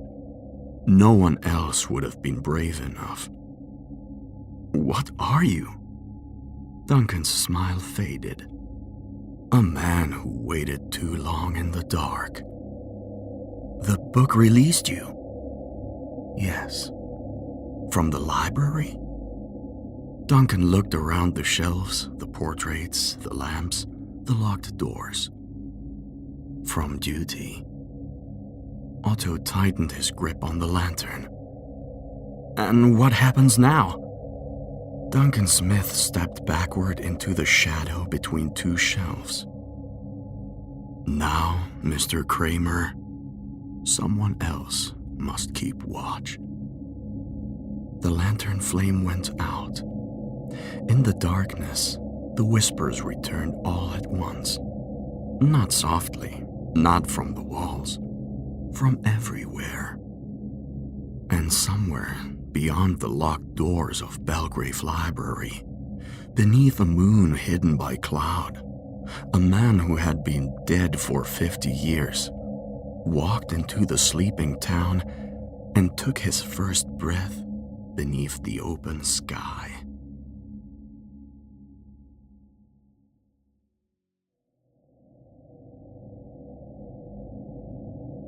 When midnight strikes. High above the valley, where the hills rose into dark stone ridges and the wind whispered through long grass, stood Dunraven Castle. No smoke had risen from its chimneys for generations. No banners flew from its towers. Yet the castle was not entirely silent. Those who lived in the scattered cottages below often spoke, in lowered voices, of the old clock in the castle's great hall. The clock, they said, had never stopped. It still marked the hours faithfully. And on certain nights, when the moon was full and pale above the hills, the clock was said to strike midnight. But sometimes, when midnight came, the clock struck 13 times. Those who claimed to have heard the 13th chime always said the same thing afterward. The dead were not resting inside Dunraven Castle. They were waiting. Henry Blackwell arrived in the village just before nightfall. He had spent years of studying the forgotten histories of old houses and abandoned castles, collecting fragments of folklore that scholars often dismissed too easily. Blackwell believed that legends, even the strangest ones, were rarely born from nothing. Somewhere inside every old tale lay a truth, and the story of Dunraven Castle had drawn his attention the moment he first encountered it in a dusty archive. An unexplained execution, 13 prisoners, a clock that struck 13 times. Too many records contradicted one another, yet the same details returned again and again like a stubborn echo through time. So Henry Blackwell had come to see the castle for himself, and tonight the moon was full. At the edge of the village stood a low, ancient building crouched beside the road. Its sign creaked softly in the wind. Ravenhurst Inn. Warm light spilled through the windows, and the smell of smoke and old wood drifted into the cold evening air. Blackwell stepped inside. The tavern felt older than the village itself. Thick oak beams crossed the ceiling, darkened by generations of smoke. Candles flickered along the walls, their flames bending gently in the slow currents of air. In the hearth, a low peat fire glowed with a steady warmth. A handful of villagers sat quietly at rough wooden tables. Behind the bar stood a tall, thin man with gray hair and watchful eyes. This was Walter Langley, the inn's caretaker. Blackwell ordered a drink and, after a few polite exchanges, casually mentioned the castle above the hill. The effect was immediate. The quiet murmur of the room faded. Walter Langley regarded him carefully. "You have an interest in the old place, do you?" he said at last. "I study local history," Blackwell replied, "and Dunraven Castle seems to possess a rather unusual legend." Walter poured the drink slowly before answering. "Most folk around here don't care to speak of it much. But you know the story?" Walter gave a faint nod. I know it well enough." He leaned one hand on the bar and looked toward the window, where the distant outline of the castle's towers could just be seen against the rising moon. "Centuries ago," Walter began quietly, "Dunraven Castle belonged to Lord Malcolm Dunraven, a powerful man, but not stable toward the end of his days." Blackwell listened attentively.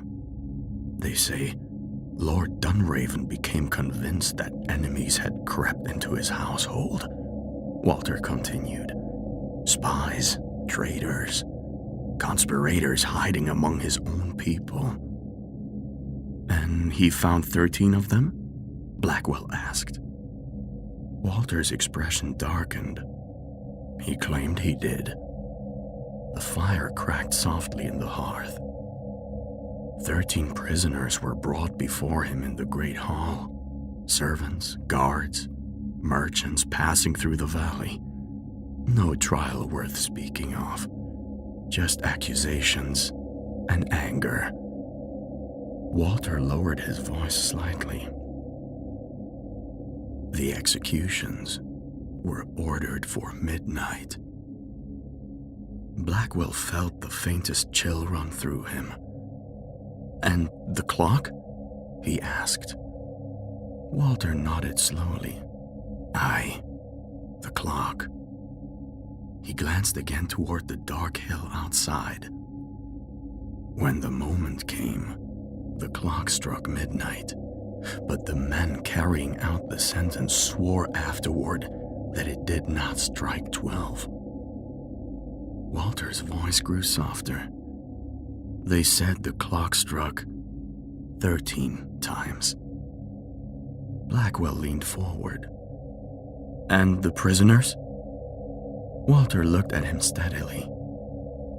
"They were executed, all the same." A long moment passed.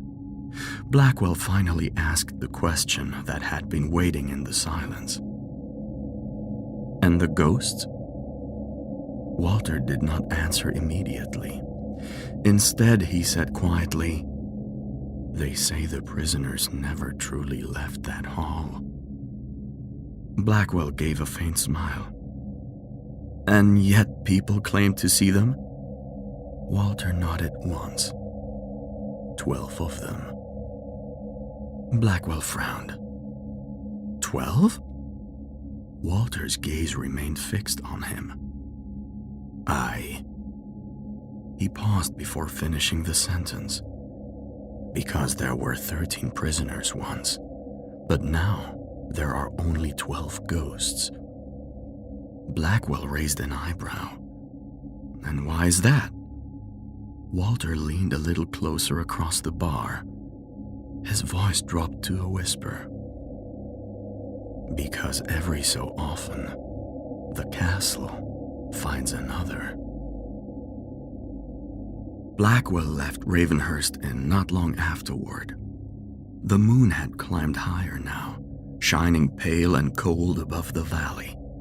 The path leading up the hill wound through tall grass that whispered softly against the stones. Dunraven Castle loomed above him. Its towers were jagged shapes against the sky, and its walls seemed to swallow the moonlight rather than reflect it. The great doors stood half open. Blackwell stepped inside. The castle smelled of stone and age. His footsteps echoed faintly as he walked deeper into the structure until at last he reached the great hall. The room was immense. Tall windows arched along the far wall, allowing pale moonlight to spill across the ancient floor. Torn banners hung motionless in the shadows. At one end of the hall stood a wide stone fireplace where embers glowed faintly beneath a crust of ash. And beside the fireplace stood the clock, a massive grandfather clock carved from dark wood. It was still running. The slow, steady ticking echoed softly through the empty hall. Blackwell approached it. The hands pointed to 11:48. He glanced toward the fireplace, brushed aside some ash, and stirred the embers until a small flame rose once more. Then he waited. The castle grew quieter as the minutes passed, yet the silence felt unnatural. Somewhere above, a door creaked. From a distant corridor came the faint sound of something dragging slowly across stone. Blackwell told himself it was merely the wind moving through broken passages.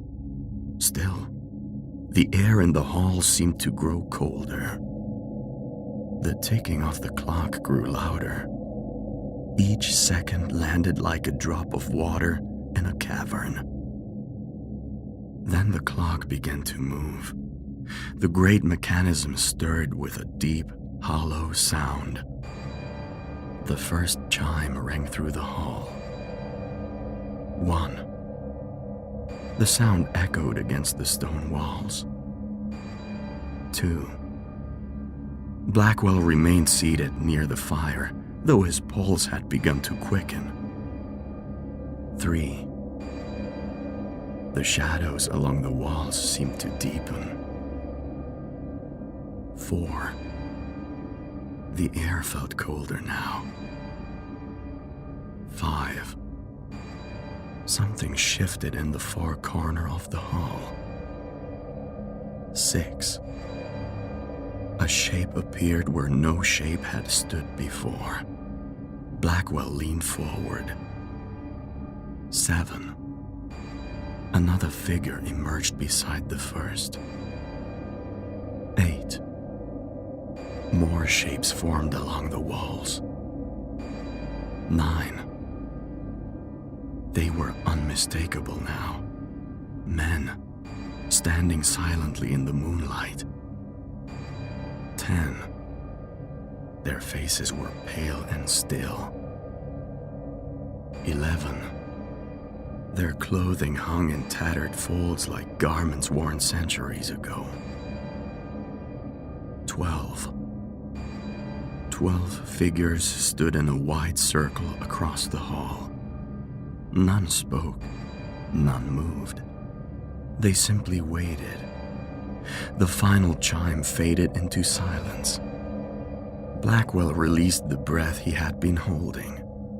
Perhaps the legend ended here. Perhaps. The clock groaned. A deep metallic sound rolled through the hall. The mechanism moved again. And then it happened. The clock struck once more. 13. The sound seemed to freeze the air itself, slowly, very slowly. All 12 figures turned their heads toward Henry Blackwell. For the first time, their hollow eyes met his, and then they began to move. Not quickly, not violently, but with the calm certainty of something that had waited a very long time. One of the spirits stepped forward. As it did, its pale form began to fade. The truth struck Blackwell with sudden clarity. There had once been 13 prisoners, but now there were only 12 ghosts. One place must always remain empty until someone new arrived. The fading spirit disappeared entirely. Cold hands closed around Blackwell's shoulders. The fire in the hearth flickered violently, and then the hall fell silent once more. Morning came slowly to the valley. From the cottages below, the villagers saw a thin ribbon of smoke rising once again from the chimneys of Dunraven Castle. Inside the great hall, the fire burned softly. The grandfather clock ticked with steady patience. Its hands rested once again at 11:48. And standing in the long shadows of the hall were 13 silent figures, watching, waiting, because sooner or later, someone always comes to investigate Dunraven Castle. And when midnight strikes, the castle remembers.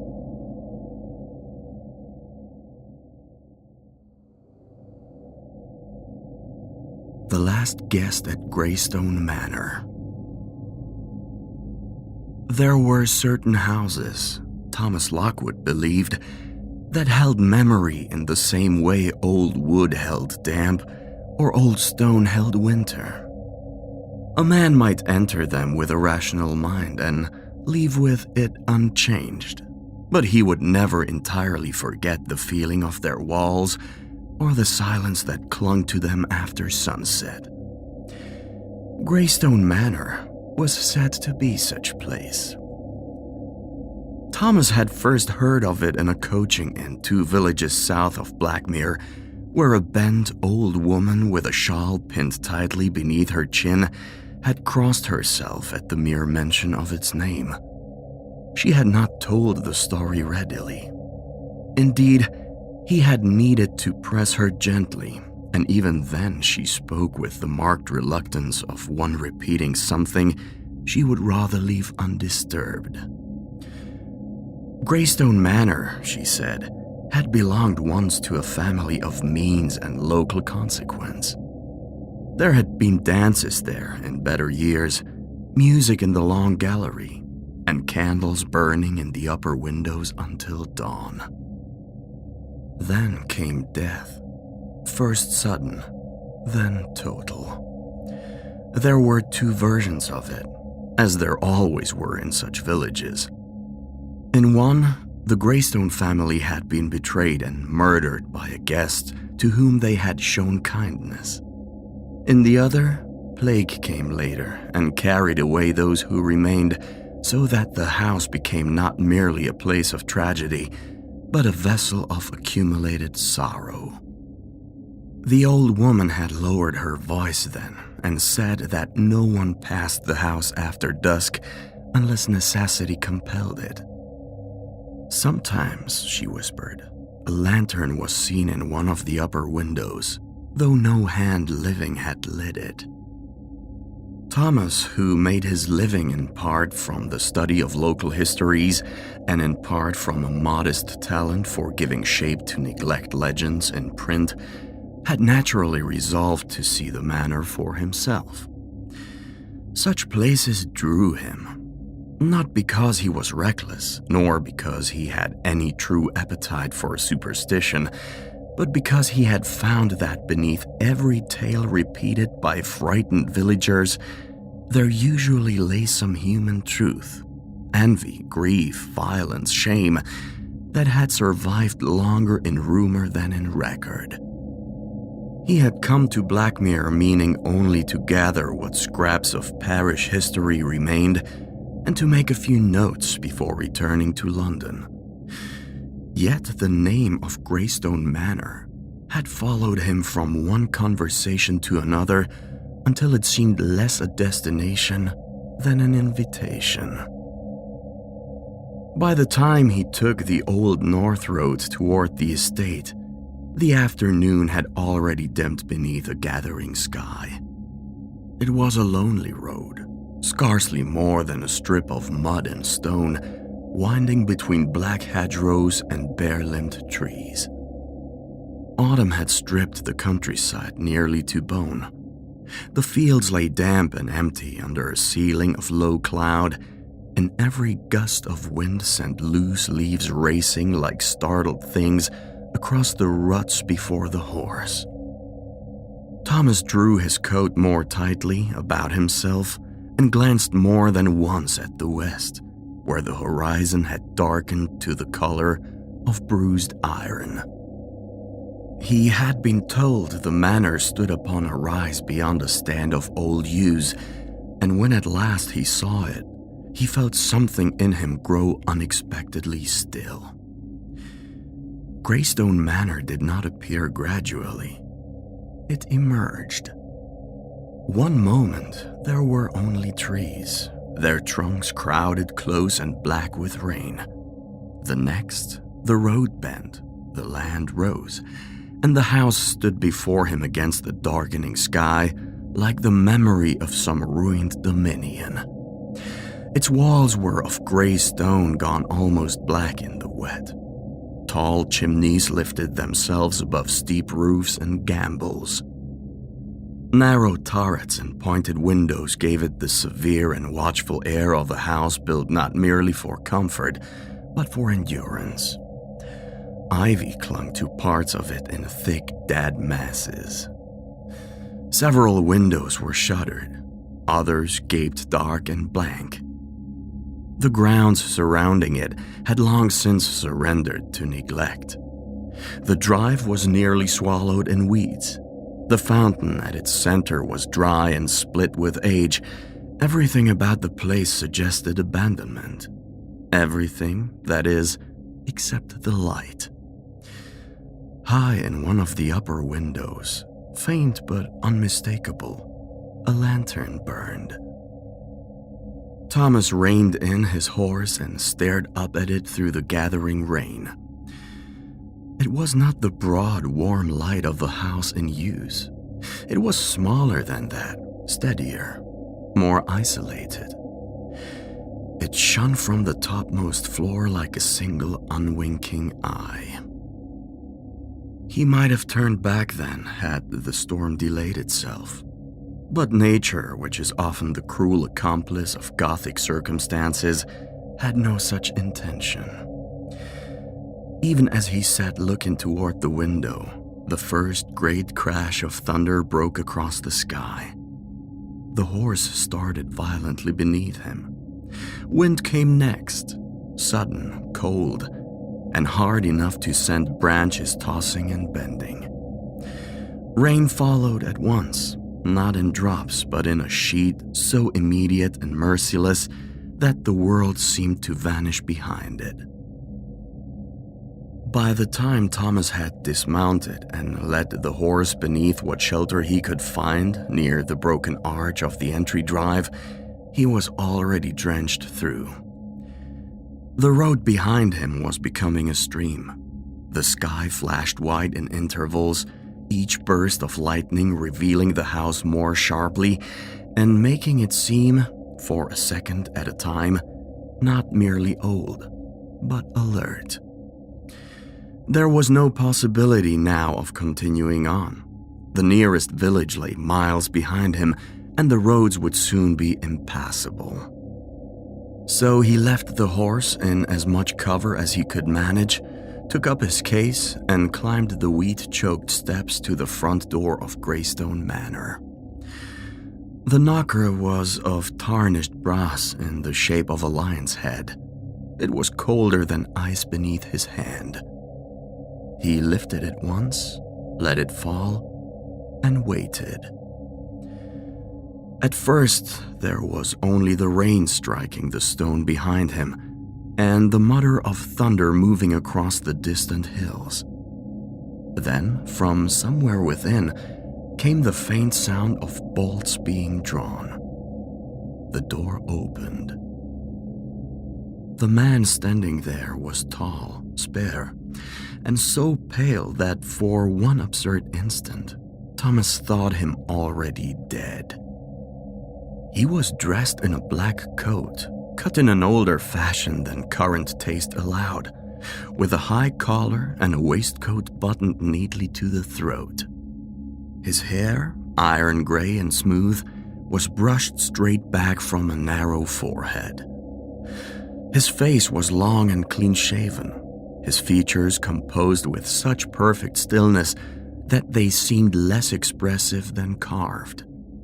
The candle in his hand illuminated only part of him, leaving one side of his face in shadow. "Good evening, sir," he said. His voice was low, formal, and curiously unhurried. It held neither surprise nor curiosity. Thomas, standing dripping in the doorway, removed his hat. "Forgive me the intrusion. My name is Thomas Lockwood. I was overtaken by the storm on the North Road. I saw a light and hoped that Greystone Manor might provide shelter," the man finished. "Yes." A pause followed. Not an awkward one, precisely, but one that seemed to weigh Thomas in some private scale. "At such an hour?" the man said at last, stepping aside. "It would be uncharitable to refuse you. Please enter, Mr. Lockwood, before the weather worsens." Thomas passed over the threshold. The entrance hall beyond was wide, high-ceilinged, and dimly lit by sconces in which several candles already burned. It smelled faintly of wax, cold stone, and something else beneath both. Something dry, old, and almost sweet, like flowers kept too long in a sealed room. A broad staircase rose at the far end and split in two directions upon a landing. Portraits lined the paneled walls, dark shapes in dark frames, their faces difficult to distinguish by such uncertain light. There were carpets underfoot, though faded and worn, thin at the center. Dust lay in corners, yet not in the heavy, undisturbed measure one would expect in an abandoned place. The house had the uncanny order of a room prepared for company long after company had ceased to come. The pale man took Thomas's coat and hat with grave efficiency. "I am Mr. Gideon Pike," he said. "I have the honor to serve this house." "Are you here alone, Mr. Pike?" The butler's eyes rose briefly to Thomas's face. They were a curious color, so pale and gray as almost to resemble the stone of the manor itself. "Not entirely, sir." Before Thomas could decide whether this was evasion, irony, or merely an odd turn of phrase, the butler had already turned with the candle and was gliding ahead into the house. "Dinner is prepared," he said. "You will join us." Thomas, who had expected perhaps a chair by the kitchen fireplace and a crust of bread, found himself with no very graceful way of declining. He followed. The dining room into which he was led was long and shadowed, with high windows now blackened entirely by the storm outside. A fire burned low in the grate, insufficient to warm such a room, but enough to cast a dull red breath along the polished wood of the table. Candles had been lit in silver sticks down its center, and their flames trembled with every draught. There were already 4 persons seated there. A gentleman with white hair and military posture sat nearest the fire, his broad shoulders bent only slightly by age. Across from him was a narrow-faced man with a physician's grave composure and deep-set eyes.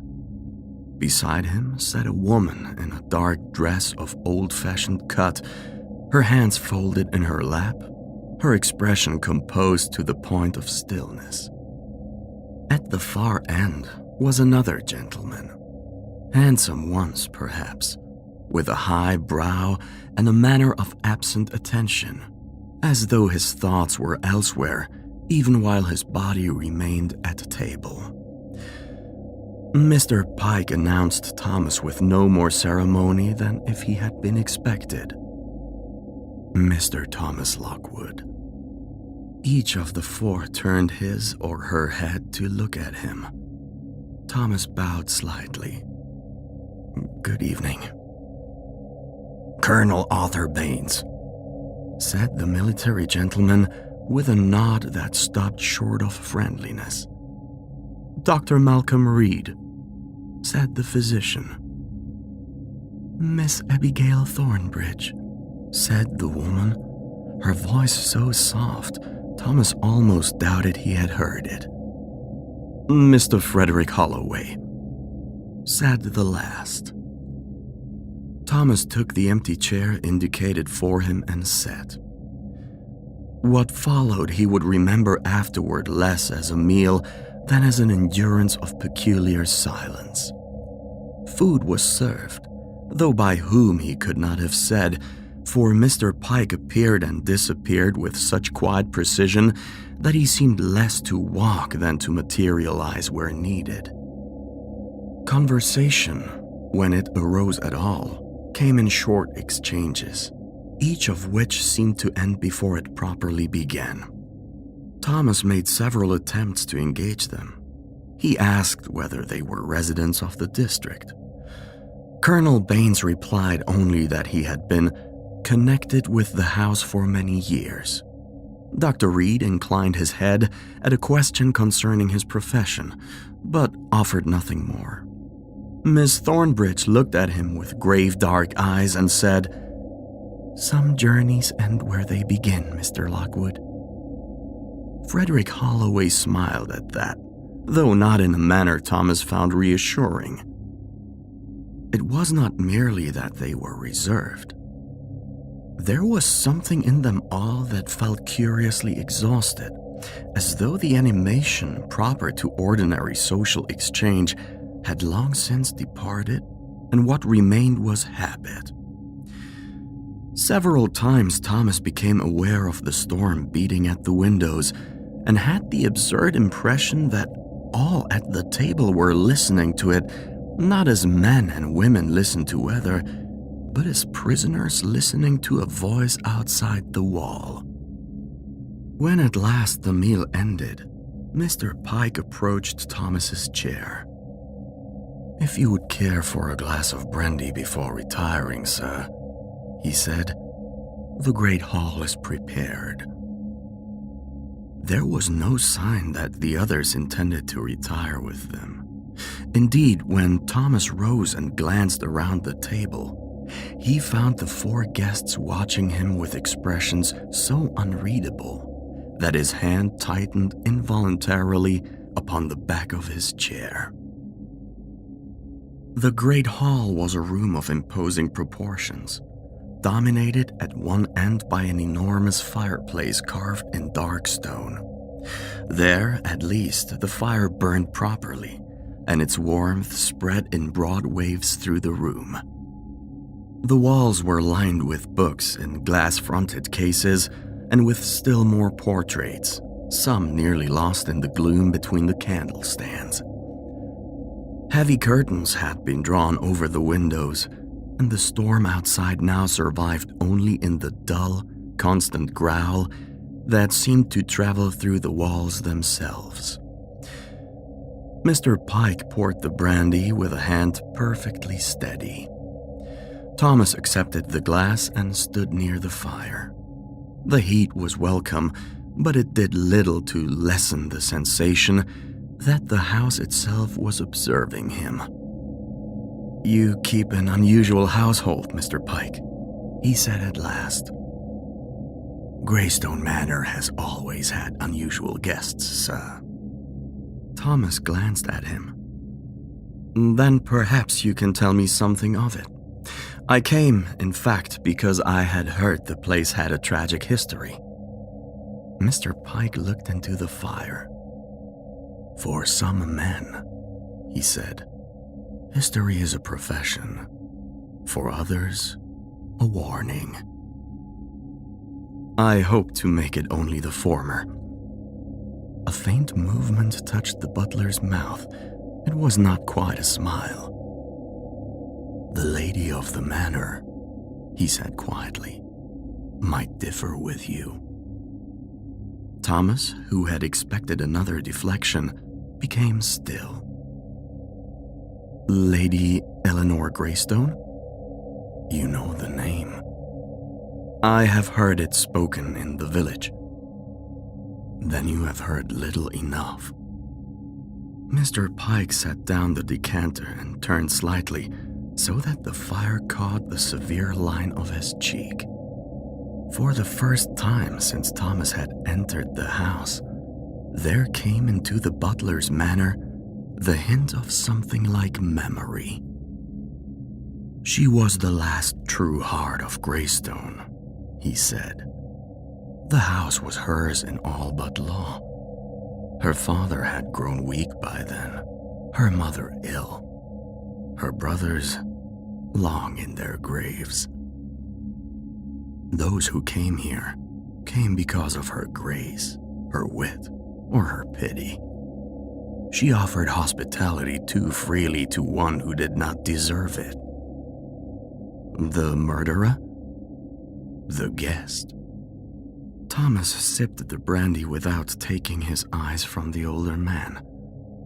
Outside, thunder moved again across the dark.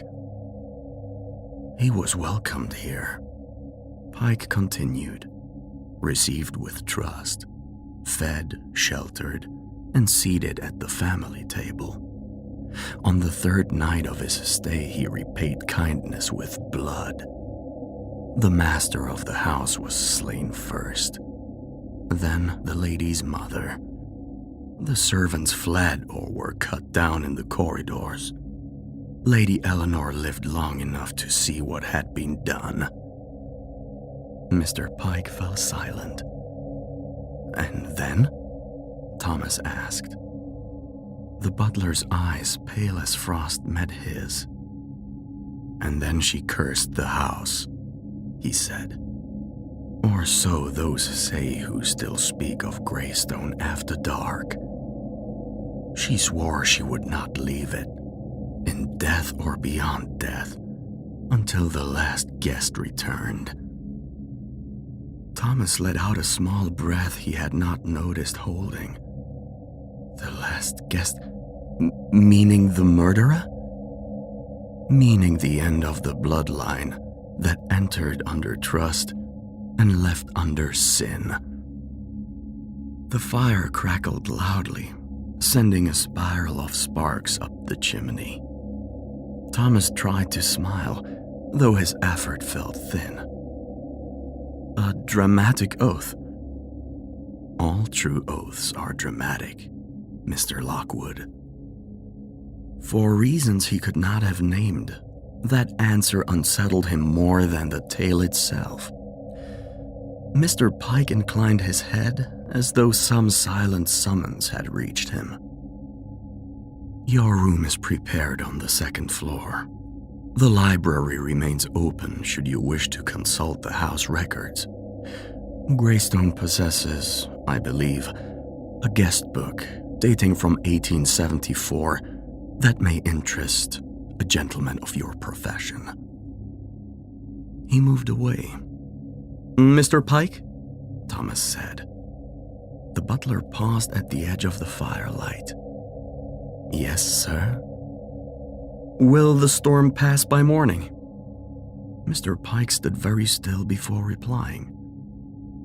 "One may always hope so." Then he left. Thomas remained by the fire a few moments longer, listening to the room settle around him. The house had sounds that ordinary houses did not. Not loud sounds, not dramatic ones. Rather a subtle life of its own. Wood shifting in panels far above, the murmur of hidden drafts, the occasional faint vibration in the floorboards as though somewhere a door had closed with great care. At length, curiosity overcame fatigue, and he took up a candle from the mantel and made his way to the library. It lay beyond the hall and across a narrow passage, through a pair of doors whose leather panels were cracked with age. Here the air was cooler, and the smell of old paper stronger. Shelves rose from floor to ceiling. A rolling ladder stood in one corner. A great desk occupied the center of the room, its surface strewn with ledgers, loose papers, and a brass reading lamp that, when Thomas lit it, cast a concentrated golden pool over the leather top. There, almost exactly where Mr. Pike had implied it would be, lay the guest book. Its cover was dark green, rubbed pale at the edges, its clasp tarnished.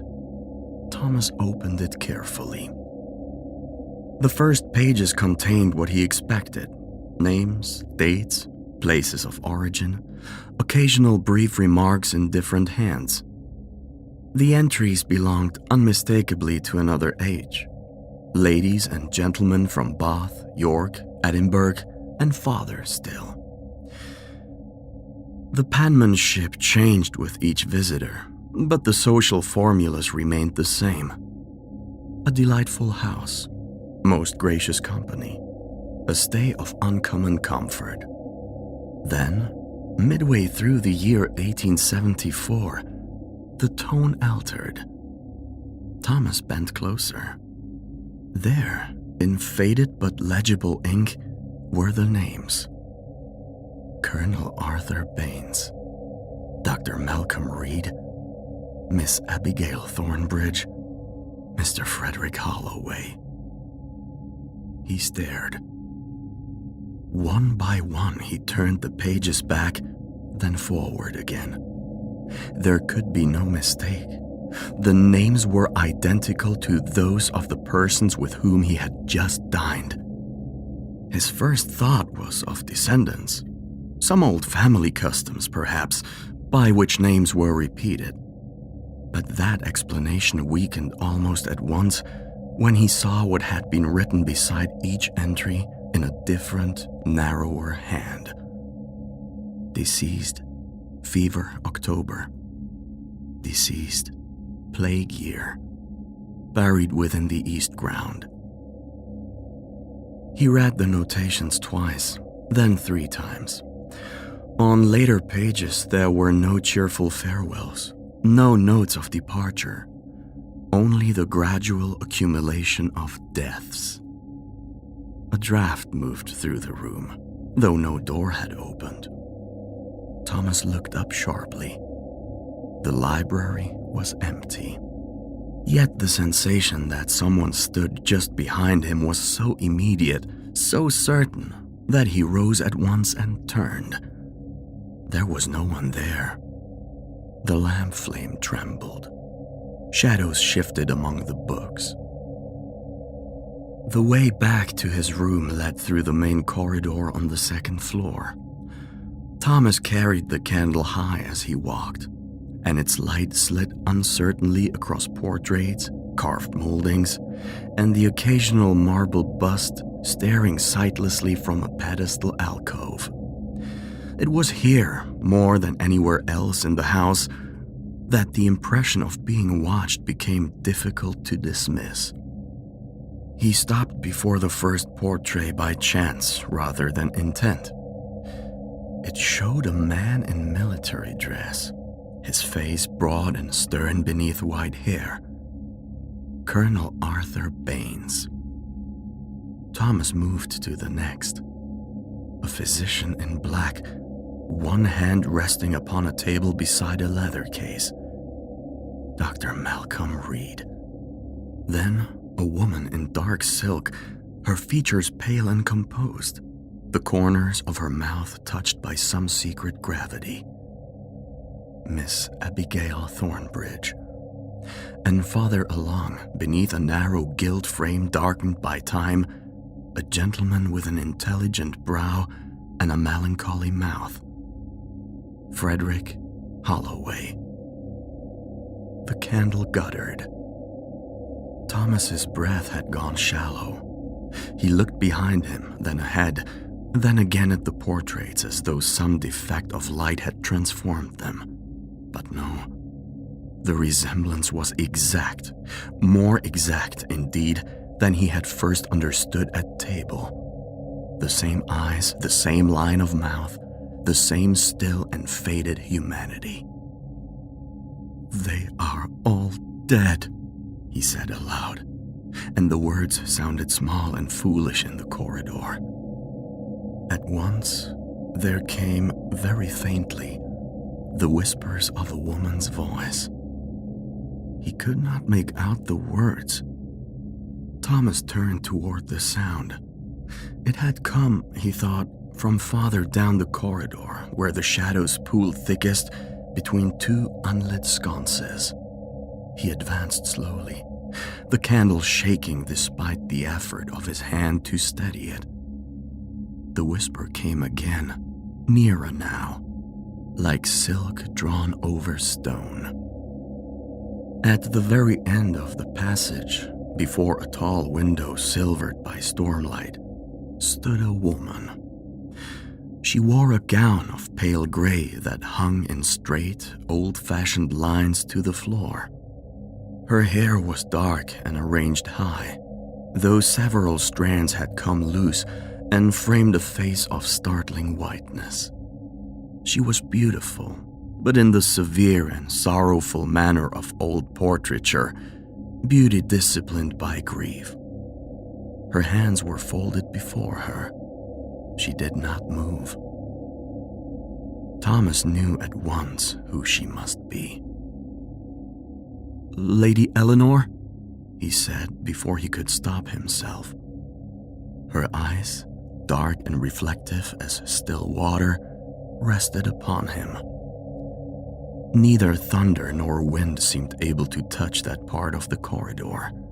The whole house had fallen into a listening hush. "You were wronged here?" Thomas asked, half in reason, half in dream. Her lips parted, though the sound that emerged was little more than breath. "Guest." Then the candle went out.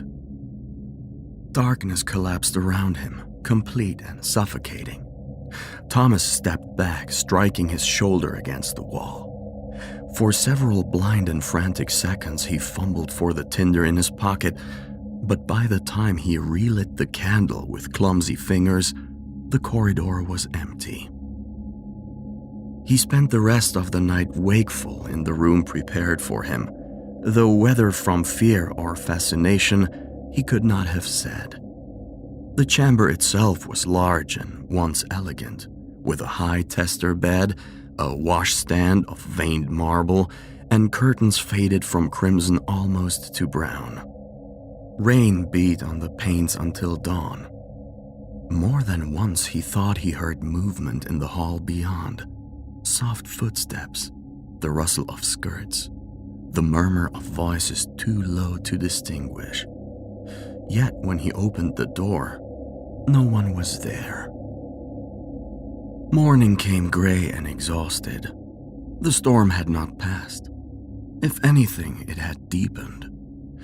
The grounds below the window were drowned in rainwater.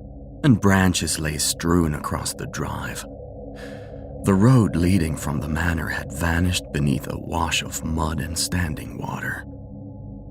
Thomas dressed and went downstairs with the determined air of a man who means to reduce the extraordinary by placing it in daylight. He found Mr. Pike in the breakfast room, laying out coffee and bread with the same composed precision as before. The pale butler looked no more fatigued than if he had slept soundly in an ordinary servant's chamber in an ordinary house. "Good morning, Mr. Lockwood," he said. Thomas took the offered chair. "I saw someone in the corridor last night." Mr. Pike poured coffee. "Did you, sir?" "A woman, in grey. She stood near the window at the end of the passage." "Then you have seen the lady." Thomas stared at him. "You say that as though it is nothing." Mr. Pike set down the pot. "At Greystone, sir, one grows accustomed to certain presences." "That is not an explanation." "It is the only one I possess." Thomas leaned forward. "And the guests at dinner?" "I found the guest book. Their names were recorded in 1874 with notes of their deaths." At this, if anything, Pike seemed to consider his reply more carefully. "The house remembers those who died beneath its roof," he said. "Some are remembered more faithfully than others." "I cannot leave in this weather." "No, sir." "How long until the roads are clear?" Mr. Pike folded a napkin with slow exactness. "The storm is not yet finished with Greystone Manor." There was nothing to be gained from further exchange. Thomas spent the day in the library. If he had been inclined before to treat the haunting as something half romantic, half folkloric, the records of the house dispelled that sentiment. The Greystone papers were fragmentary, but sufficient. There were letters sealed and never sent, estate accounts breaking off mid-year, a physician's note concerning fever in the village, and, most arresting of all, a bundle of private correspondence tied in black ribbon and hidden in the locked drawer of the great desk. The lock was old. The drawer yielded after little resistance. Within the bundle was a short account written in a trembling female hand and signed only E.G. Thomas read it twice in silence. It described betrayal. A gentleman guest received despite warnings. A growing unease in the household. Missing silver. A servant struck for insolence after speaking against the visitor. Then, a night of cries and bloodshed. A father dead at the foot of the stairs. A mother murdered in her room. The writer wounded, perhaps mortally, but not yet insensible. And one sentence underlined so heavily, the pen had nearly torn the paper. "He shall not escape us in blood or in a name." Thomas sat back slowly. The document gave no surname for the murderer, but other papers in the bundle did. Brief notes from a magistrate, unsigned memoranda, an unfinished deposition naming the man as one Edmund Lockwood, a distant relation by marriage to no one of consequence and possessed, by all accounts, of manner persuasive enough to pass several days among his social betters before his character revealed itself too late. Thomas looked at the name until the letters blurred. Lockwood. His own family had never been aristocratic, that much he knew. His father had been a solicitor in London, his grandfather a schoolmaster. The family's earlier line was poorly recorded. He searched farther. The library seemed to tighten around him as the afternoon waned. Rain hammered the windows without pause. The light outside never properly rose above twilight. In ledgers, parish extracts, and family notes, he found enough to assemble the dreadful shape of it. Edmund Lockwood had fled after the murders, but not before taking what portable valuables he could. He had not been caught. The trail vanished for several years and then resurfaced in another country under a shortened Christian name and with just enough money to establish the modest branch from which, in time, Thomas's own line had descended. He read and reread the evidence with a scholar's compulsion and a son's horror. There was no clean way out of it, no loophole of coincidence, no second Lockwood to whom the blame might be shifted. By late afternoon, he could no longer keep his hand entirely steady. He was still bent over the desk when the light in the room changed. Not darkened, changed. He lifted his head. Someone stood on the far side of the library. Lady Eleanor Greystone had not entered by the door. One instant, the shelves beyond the desk were empty. The next, she was there, pale against the shadowed books, her face more distinct now than on the previous night. There was sorrow in it still, but something sterner as well. Not rage yet. Recognition. Thomas rose so quickly the chair scraped harshly behind him. "My lady," he said, and heard the strain in his own voice. She looked not at him, but at the papers spread across the desk. "You know," she said. Her voice was clearer now, low, cold, and touched by an antiquated music that made every syllable seem half lament, half judgment. Thomas swallowed. "I know the name." "And the blood." He did not answer. The faintest movement passed through her expression. It was not mercy. It was the weary confirmation of a sentence long expected. "I did not do what he did," Thomas said at last. Her eyes returned to his. "No," she said. "but you came." The library door opened behind him with ordinary sound. Thomas turned sharply. Mr. Pike stood in the threshold. When he looked back, Lady Eleanor was gone. Evening descended early, as it seemed to at Greystone, and with it came that oppressive sense that the house was gathering itself for something. No dinner gong was rung, yet when Thomas entered the dining room, the 4 dead guests were already seated at the table exactly as before. This time he was less inclined to mistake them for the living. The signs were there once one had seen them.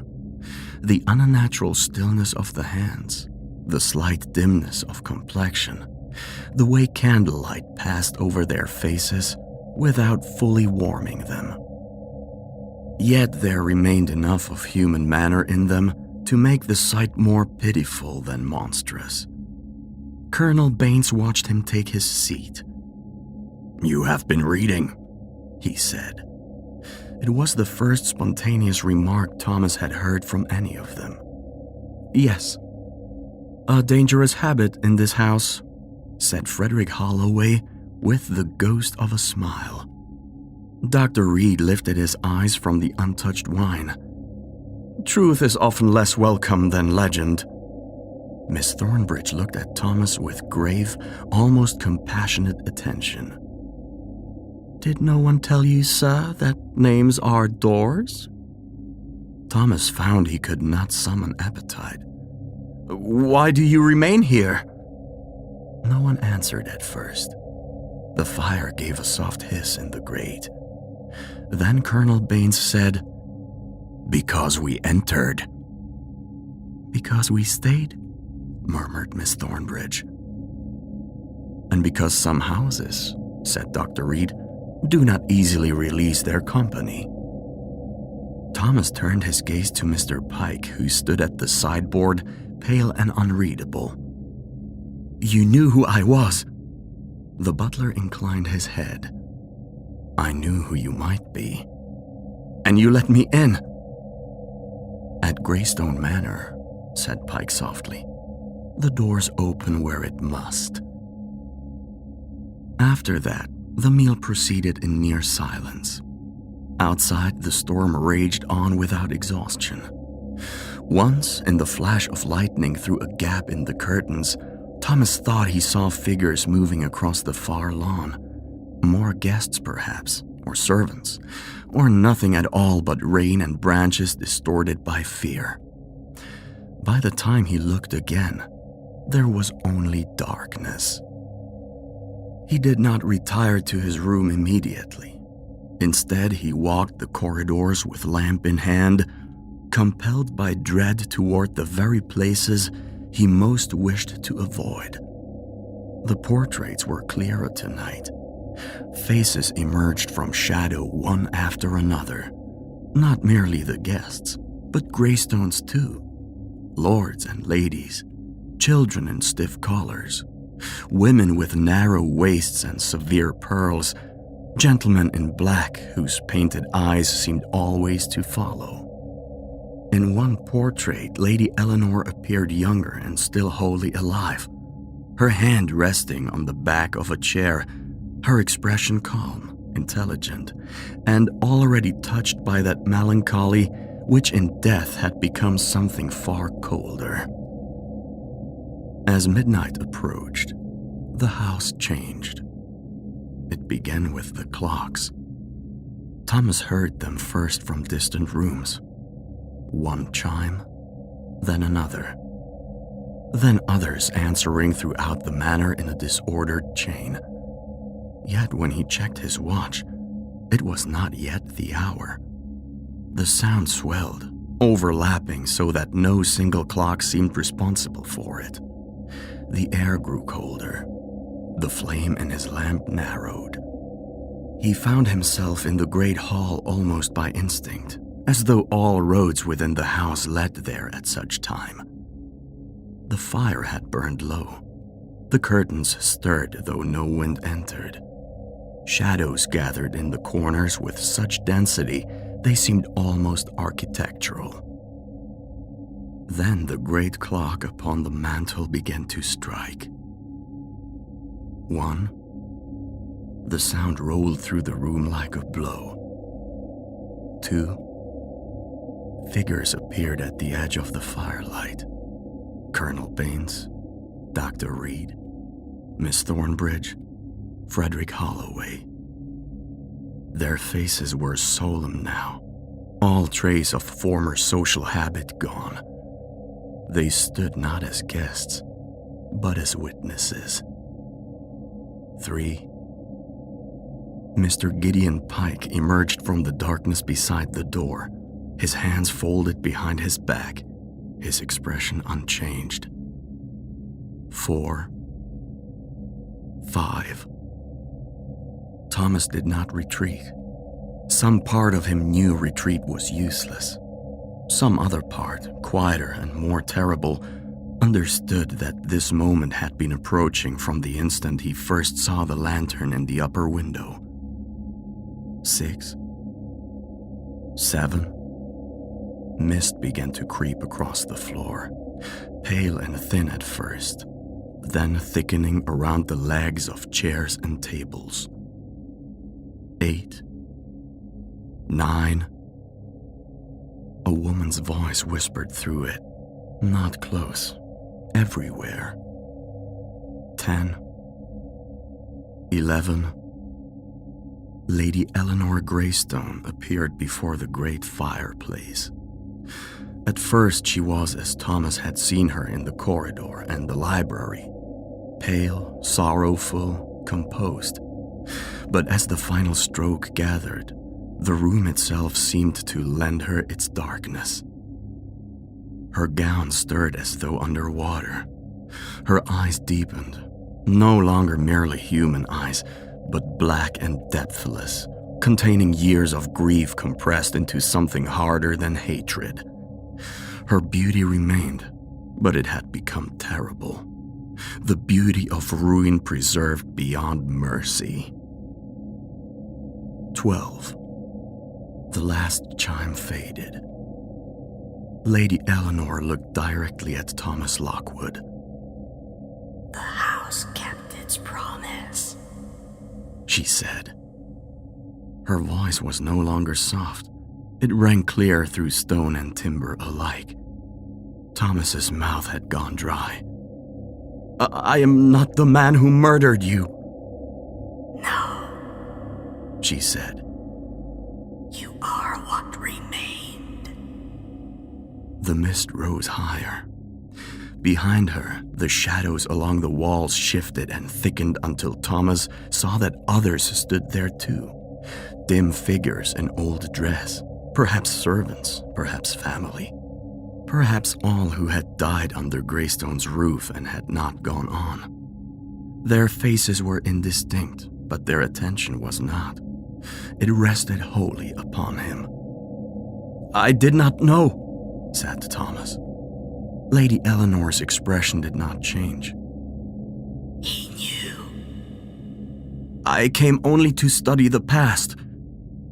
And brought it with you. At this, the dead guests lowered their eyes, as though at some truth too settled to contest. Thomas looked to Pike. Is there no end to this? No forgiveness? If the butler felt anything at the question, it did not reach his face. Some houses are built upon stone, he said, others upon memory. Greystone was built upon both. Lady Eleanor took one step forward. The temperature in the room seemed to drop with it. Frost bloomed faintly across the lower edge of the windows. The fire collapsed inward with a sigh, as though yielding its last warmth. Through the falling silence of every room that once knew my name, I waited while your bloodline prospered and borrowed years, she said. Thomas wanted to answer, to defend some principle or justice larger than inheritance, but the words would not come. Before such accumulated grief, argument sounded pitiful even in imagination. Her face altered then, not outwardly, but in essence. The sorrow remained, but it was no longer the sorrow of a victim. It was the sorrow of judgment that has outlived appeal. You are the last guest, Thomas Lockwood. The mist reached his knees, cold as grave water. He tried to step back and found the floor resisting him. Not physically, but with the oppressive certainty of nightmare, as though the house had decided where he should stand and refused all revision. Lady Eleanor raised one hand. The portraits along the walls seemed to stir, not move precisely, but awaken. Every painted eye turned inward toward the room. Every dead face became witness. Thomas felt then, not hands upon him, not claws or chains, but the immense and intimate pressure of the house itself. Its walls, its floors, its ceilings, all those years of damp stone and enclosed silence, and remembered violence closing around the fact of him. He understood with a clarity too complete for panic that Greystone Manor had never merely been haunted. It had been waiting. The last sound he heard as darkness rose was Lady Eleanor's voice. Stay. When morning came, the storm had passed. The skies above the hill were pale and cold, and all the soaked fields around the manor shone with the weak silver of late sun after rain. Birds moved once more among the yews. Water dripped steadily from the gutters. The road below, though churned to mud, was visible again from the rise. Greystone Manor stood exactly as it had before, abandoned in appearance, shuttered in parts, ivy-clad, severe. No smoke rose from its chimneys. No horse waited beneath the broken arch. No sign remained that Thomas Lockwood had ever crossed its threshold. And if, on winter evenings, the villagers of Blackmere still looked toward the hill and saw a lantern burning in one of the upper windows, they did what their fathers had done before them. They closed their shutters, they stirred the fire, and they spoke no word of Greystone Manor after dark.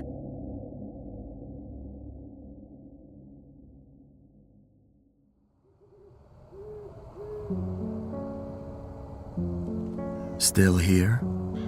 Not everyone stays until the end of a ghost story. Some listeners prefer to leave before the shadows grow too long, but you remained.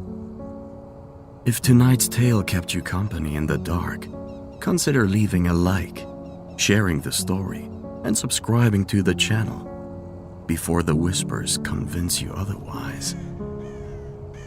Thank you for listening, and remember, the night is never truly silent. Until next time, when we gather again for short ghost stories, long after midnight.